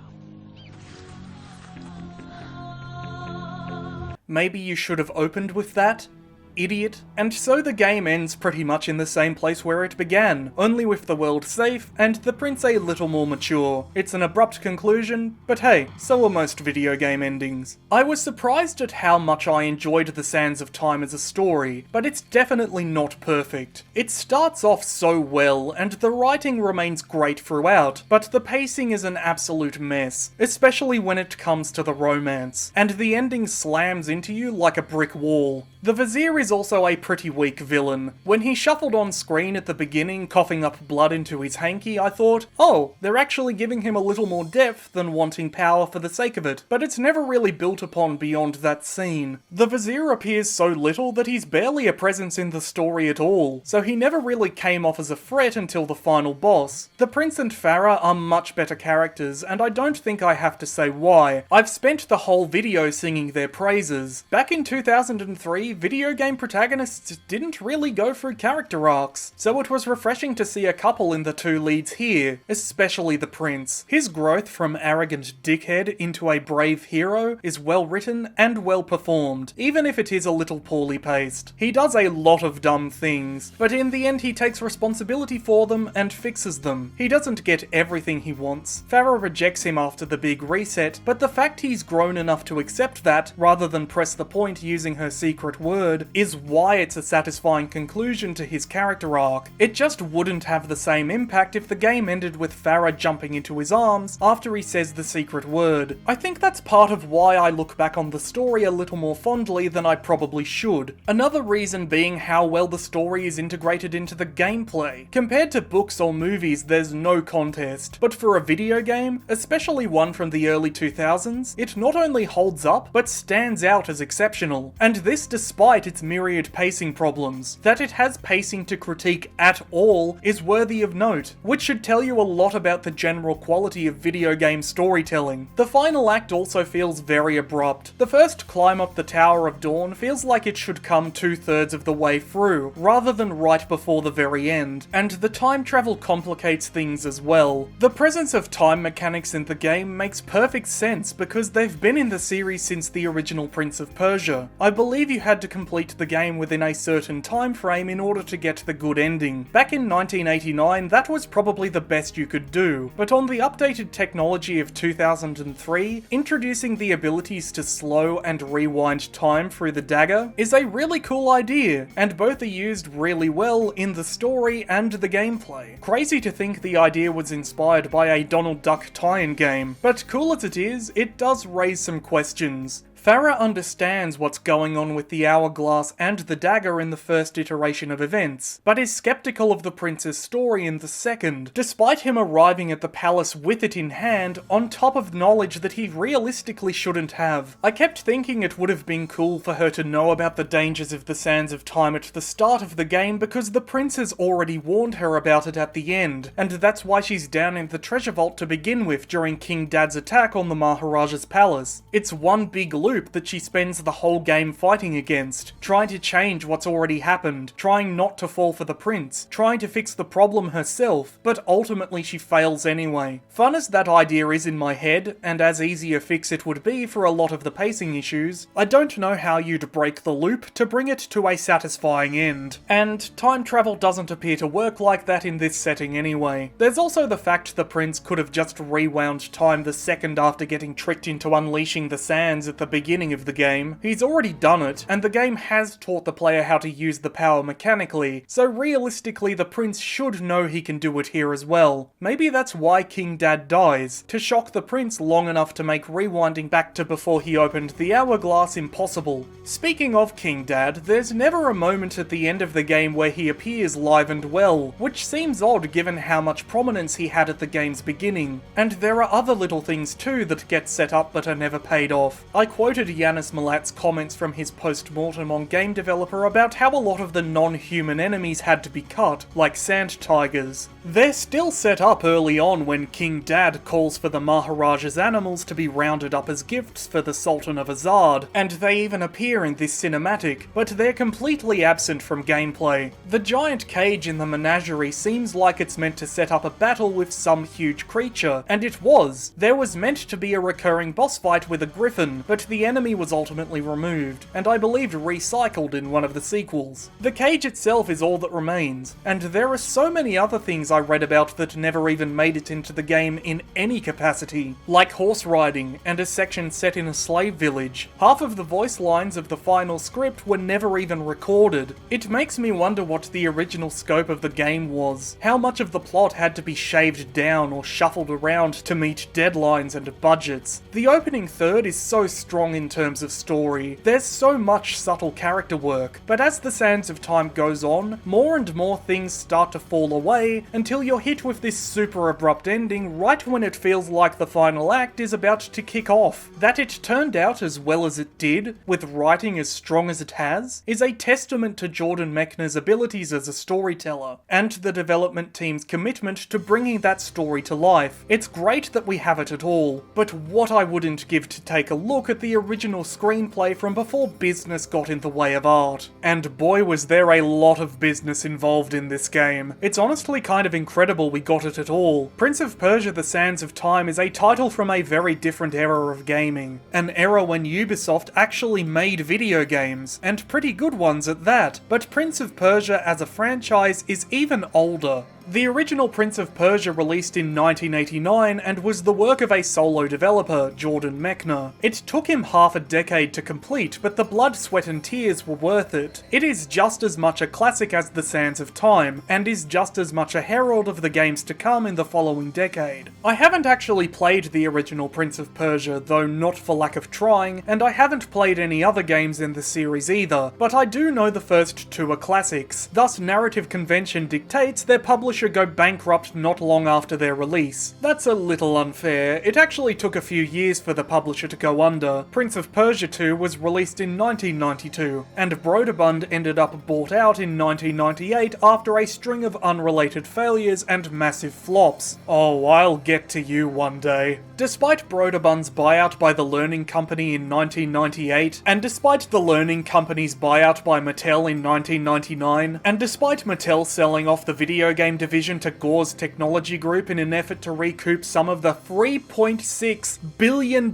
price tag after shit-canning the CEO who made the call in 2000, Broderbund's dedicated publishing division Red Orb Entertainment actually managed to put out a third Prince game in the middle of all that business. Prince of Persia 3D released in 1999, 2 reviews. I can prove it, I've read them. The game went chasing Tomb Raider's star and burned up in orbit. The series was no longer an innovator, but an imitator, a path Tomb Raider would similarly walk come the 2000s. Though in 1999 Lara Croft's star was only just starting to dim, Prince of Persia's had collapsed ages ago. The franchise appeared dead in the water, until a certain French developer came along and bought up the video game division Mattel passed off to Gore's Technology Group in 2001. Which is how Ubisoft ended up with the rights to the name Prince of Persia, but not the intellectual property itself, because that's just how capital B business goes sometimes. Don't ask questions. In the immortal words of Todd Howard, it just works. That legal fly in the ointment is basically the reason the Sands of Time exists as it does. Ubisoft began development on a new Prince of Persia title pretty much the second they secured the name, but in order to proceed they needed Jordan Mechner's permission. What's interesting is that in a lot of the interviews and articles I read while researching the development of the Sands of Time, Ubisoft always tries to frame it as though they were simply seeking Mechner's blessing, and he was so impressed by what he saw in pre-production that he decided to join the project full-time. But the actual start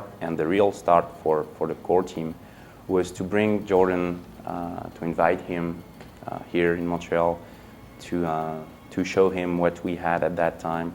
It was a very early mock-up, but the essence was there. And when we saw his reaction, he was flabbergasted. We were like, okay, we got something. This is the real start for us. Which is technically true, I guess, but what's always left out is that if he'd decided not to back the game, he could have pulled the plug. Jeff Keighley recounts that when Mechner got the call from Ubisoft, quote, "The first thing on my mind was, well, it would be great to do another Prince of Persia game, but I was also thinking, it wouldn't be great to do another mediocre one," end quote. Keighley goes on to report, quote, "Nevertheless, in March of 2001, Mechner flew to Paris to meet with Ubisoft, and hear what it had to say. The fate of Prince of Persia, one of video games' most classic franchises, hung in the balance. As soon as Mechner arrived in France, he headed to the Ubisoft offices in Paris and met with Yves Guillemot, the president and CEO of the company. The only way Ubisoft could make another Prince of Persia game was by convincing Mechner to cooperate. During the meeting in Paris, Mechner says he was impressed by how seriously everyone treated the Prince of Persia franchise. They had this big PowerPoint presentation about the future of the franchise, he recalls. But fancy slideshows aside, Mechner was still skittish about approving a new Prince game. In order to even consider the possibility, Mechner told the Ubisoft executives that he wanted to personally meet the team that would produce the product. "I needed to judge if the team was going to be able to do a good game," Mechner recalls. The suits at Ubisoft agreed. The goal was to assemble a team in Montreal and have the producer meet Mechner at the Electronic Entertainment Expo in Los Angeles. Angeles, end quote. The meeting went off well by all accounts, but Mechner needed a little more convincing. He wanted to come to Montreal and meet with the whole team, which was when Yannis Malat, the project lead, realised he had to drop the lot of them. Keeley writes, quote, "The designers on the project were coming up with a very basic game. You know, you run around in 3D, there are traps, and it was all very obvious," Malat says. With Mechner arriving in Montreal in only a few short weeks to approve or kill the project, Malat knew that time was running out. Before long, he realised that drastic measures were needed to save the fate of the game. In short, the entire Prince of Persia team would have to be fired. According to Malat, the first team on the project simply wasn't delivering any new ideas. It was the old school of game design where the designer uses only one tool, Microsoft Word, Malat says, his voice quickening as he grows more agitated. Typing, typing, typing, that's all they do. You know, the Bible as they call it. It was just all words on a page. I didn't want a 300-page design document, I wanted something more alive. We had to completely clean house and start from scratch with a new team, end quote. That turned out to be the right decision because as Mechner recalls in an interview with Gamasutra, quote, "They showed me some AVIs that they had done in the couple of weeks before. These were really quick AVIs. They didn't focus on the look of the world or any graphic kind of bells and whistles. They were very crude and had an animated character running up a wall, jumping onto a ladder. Just very quick little demos of the kind of gameplay they had in mind. The great innovation that was already apparent was here was a guy who could run on walls. So they'd really taken the dynamic of Prince of Persia 1, which was a 2D side-scroller, and brought it vertically into a third dimension, which was something I hadn't seen done in any Tomb Raider-style action-adventure game. It was just a brilliant idea that opened up a whole world of possibilities as to how this game could capture the excitement of the old-time side-scrollers in a modern real-time 3D game. So based on that, we made the deal for Ubisoft to go ahead and start this project. My involvement increased. I had originally thought I was just going to be a consultant on the project, but I came on board to write the story and the screenplay, and once I'd done that, I ended up directing the actors in the voice recording, and finally joined the project full-time as a game designer. I was commuting between LA and Montreal, and my trips kept getting longer and more frequent, until for the final stage of the project, I moved up to Montreal with my wife and kids. That was the last 4 months, the summer of 2003, end quote. The interviewer goes on to ask, quote, "So you were sucked back into game development against your will?" End quote. And Mechner answers, quote, "That's a good choice of words. The other word I would use is seduced." End quote. Yannis Malat and Jordan Mechner often get the credit for bringing the Sands of Time together, but it couldn't have been done without the whole Prince of Persia team. Every single one of them was all in on creating something new and exciting, even if they didn't like the original game. Patrice Désilets once said he doesn't actually enjoy the original Prince of Persia, but he got the vibe, and that's what he tried to bring to the Sands of Time, and I think it worked. What's funny is that I wasn't actually a fan of the first at all. Yeah. I skipped those games back in the day, so I played, but I played them in 2001, and it's like, whoa, that's not how we make games anymore. And it's right, it's tough, it's frustrating, and it's good looking, but it's another philosophy of design, I would say. And so I played for like an hour, and that's it. Oh, you didn't finish it? No. But I think I understood the essence of it. Even once Mechner gave the go-ahead and joined the project, it was an uphill battle against Ubisoft's executives across the Atlantic to win the team enough time just to finish the damn thing. Jeff Keighley recounts how they even considered splitting the game into 2 halves just to get some part of it finished before the November 2003 deadline, but ultimately decided to cut the project down overall instead, which is what makes me wonder about the original draft and the way it was paced. Patrice Désilets says about a fifth of the game was cut, but it sounds like this title used to be huge. The size of the game was hardly the only problem they faced either. They suffered issues with the Jade engine, over 10,000 bugs, and grueling months of crunch to get the project out the door by Ubisoft's immovable deadline. Says Malat in the Gama Sutra post-mortem, quote, "From the E3 demo preparation, late February, to the very end, we worked on average 16 hours per day, peaking at 20 to 48 consecutive hours sometimes. It's not a good model, and we would prefer not to work like this again, but it was essential and the whole team was up for it, with absolutely no complaint," end quote.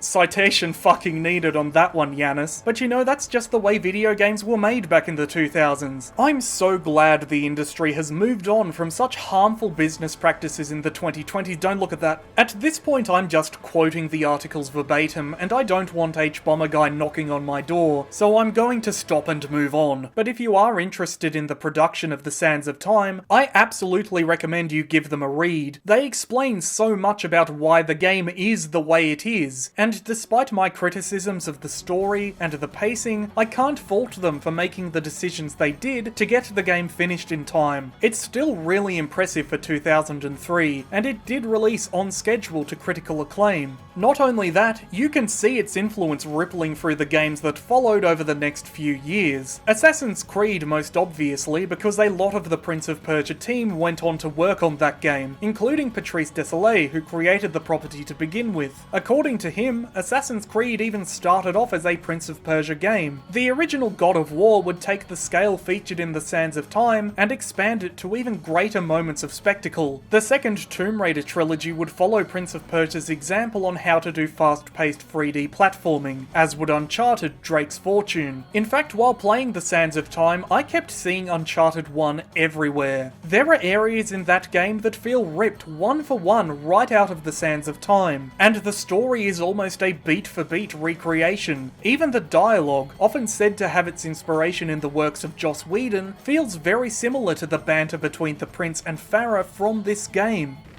What are you doing? I don't know. I'm working it out as I go. I'll just ask the first sand creature I run into. Could you direct me to the baths, please? Well, thank you. Don't mention it. I used to be a bath attendant back when I was alive. It's harder to see the Sands of Time's influence these days, across 2 decades and multiple hardware generations, but it's still there if you care to look hard enough, if only in the franchise's continued existence. The whole reason I wanted to go back and finally play the Sands of Time was because of the Lost Crown's release in January of 2024. If this game had failed, Prince of Persia probably wouldn't have stuck around the way it has for so long. It certainly wouldn't be getting a remake, assuming it ever comes out. A poor reception to the original trailer a couple of years ago appears to have thrown the remake into the pits of development hell, and there hasn't been much word since. Whether it lives up to the original's quality when it releases, if it releases, remains to be seen, because a lot has changed since 2003. What was fast and innovative 20 years ago is slow and clunky in 2024. The combat is drawn out and half-baked at the developer's own admission. The platforming is fun, but only on your first successful attempt, and it can become an absolute chore on repeat runs. The level design is a mix of fantastic believable environments and boring abstract video game areas. It's the story and the character writing and the way they're both threaded into the gameplay mechanics that really stand out, even in 2024. Without them, I don't think I would have enjoyed my playthrough of The Sands of Time nearly as much as I did. I don't even think I would have got more than an hour or two into the game. I certainly wouldn't have made it all the way to the end, and I wouldn't have bothered to dig up a save file to play beyond this point either. I can't see any reason to play it today for the mechanics, unless it's out of nostalgia, or you haven't played it in ages, or you've never touched it at all. But the story, I think, is strong enough on its own merits and despite its faults to bring you back for another round or two. The quality of Mechner's writing is also the reason I have zero interest whatsoever in playing The Warrior Within or The Two Princes, since he wasn't involved with either game. I wish I could rewind time to that day back at the end of 2003 and get through my moment of terror to play through the rest of the game when it was new, because I bet I would have loved it as a kid. That was, and will always be, the right moment to have played it. But time hasn't completely tarnished the game's shine, not even 20 years later. Other games have done everything Prince of Persia: The Sands of Time did since, and they've done it better, in terms of combat, in terms of platforming, in terms of level design, in terms of presentation, in terms of story, but I'm struggling to think of another title that did all of them so well together. Like the prince himself, it's got its problems, but there's something truly special hidden underneath if you take the time to look. If you're a fan of narrative-driven video games, you owe it to yourself to dig it up and give it a try. For all my complaints, I was surprised by just how much there is to love about it. The dagger might not be able to time travel for real, but Prince of Persia will certainly take you back with the best of what 2003 had to offer. I'm not surprised there's so much demand that Ubisoft turn back the clock and send the game out for another round. And that's the video. This was a very spontaneous project. I wanted it to be similar to the Codename 47 video, only with a much shorter production period. Normally what I do is I record a game and then watch the video back later to annotate it, but for this project I took notes as I went just to see if I could cut things down a bit. Normally watching the videos back adds months, sometimes years to the production time depending on the length of the game, but it does make for a more comprehensive critique because you do notice things in the background you don't pick up while playing. I'm not sure if it worked, it still ended up quite a bit longer than I wanted, but that's pretty much par for the course for me, and hey, you'll never know if you don't try. Anyway, if you enjoyed the video and want to help the channel grow, please like and subscribe if you haven't already, let me know what you think down in the comments, and especially share it around because YouTube sure as hell won't. Anyway, that's all from me. I'll see you next time. Thanks for watching. Who the fuck is hammering at 7:16 PM on a Sunday?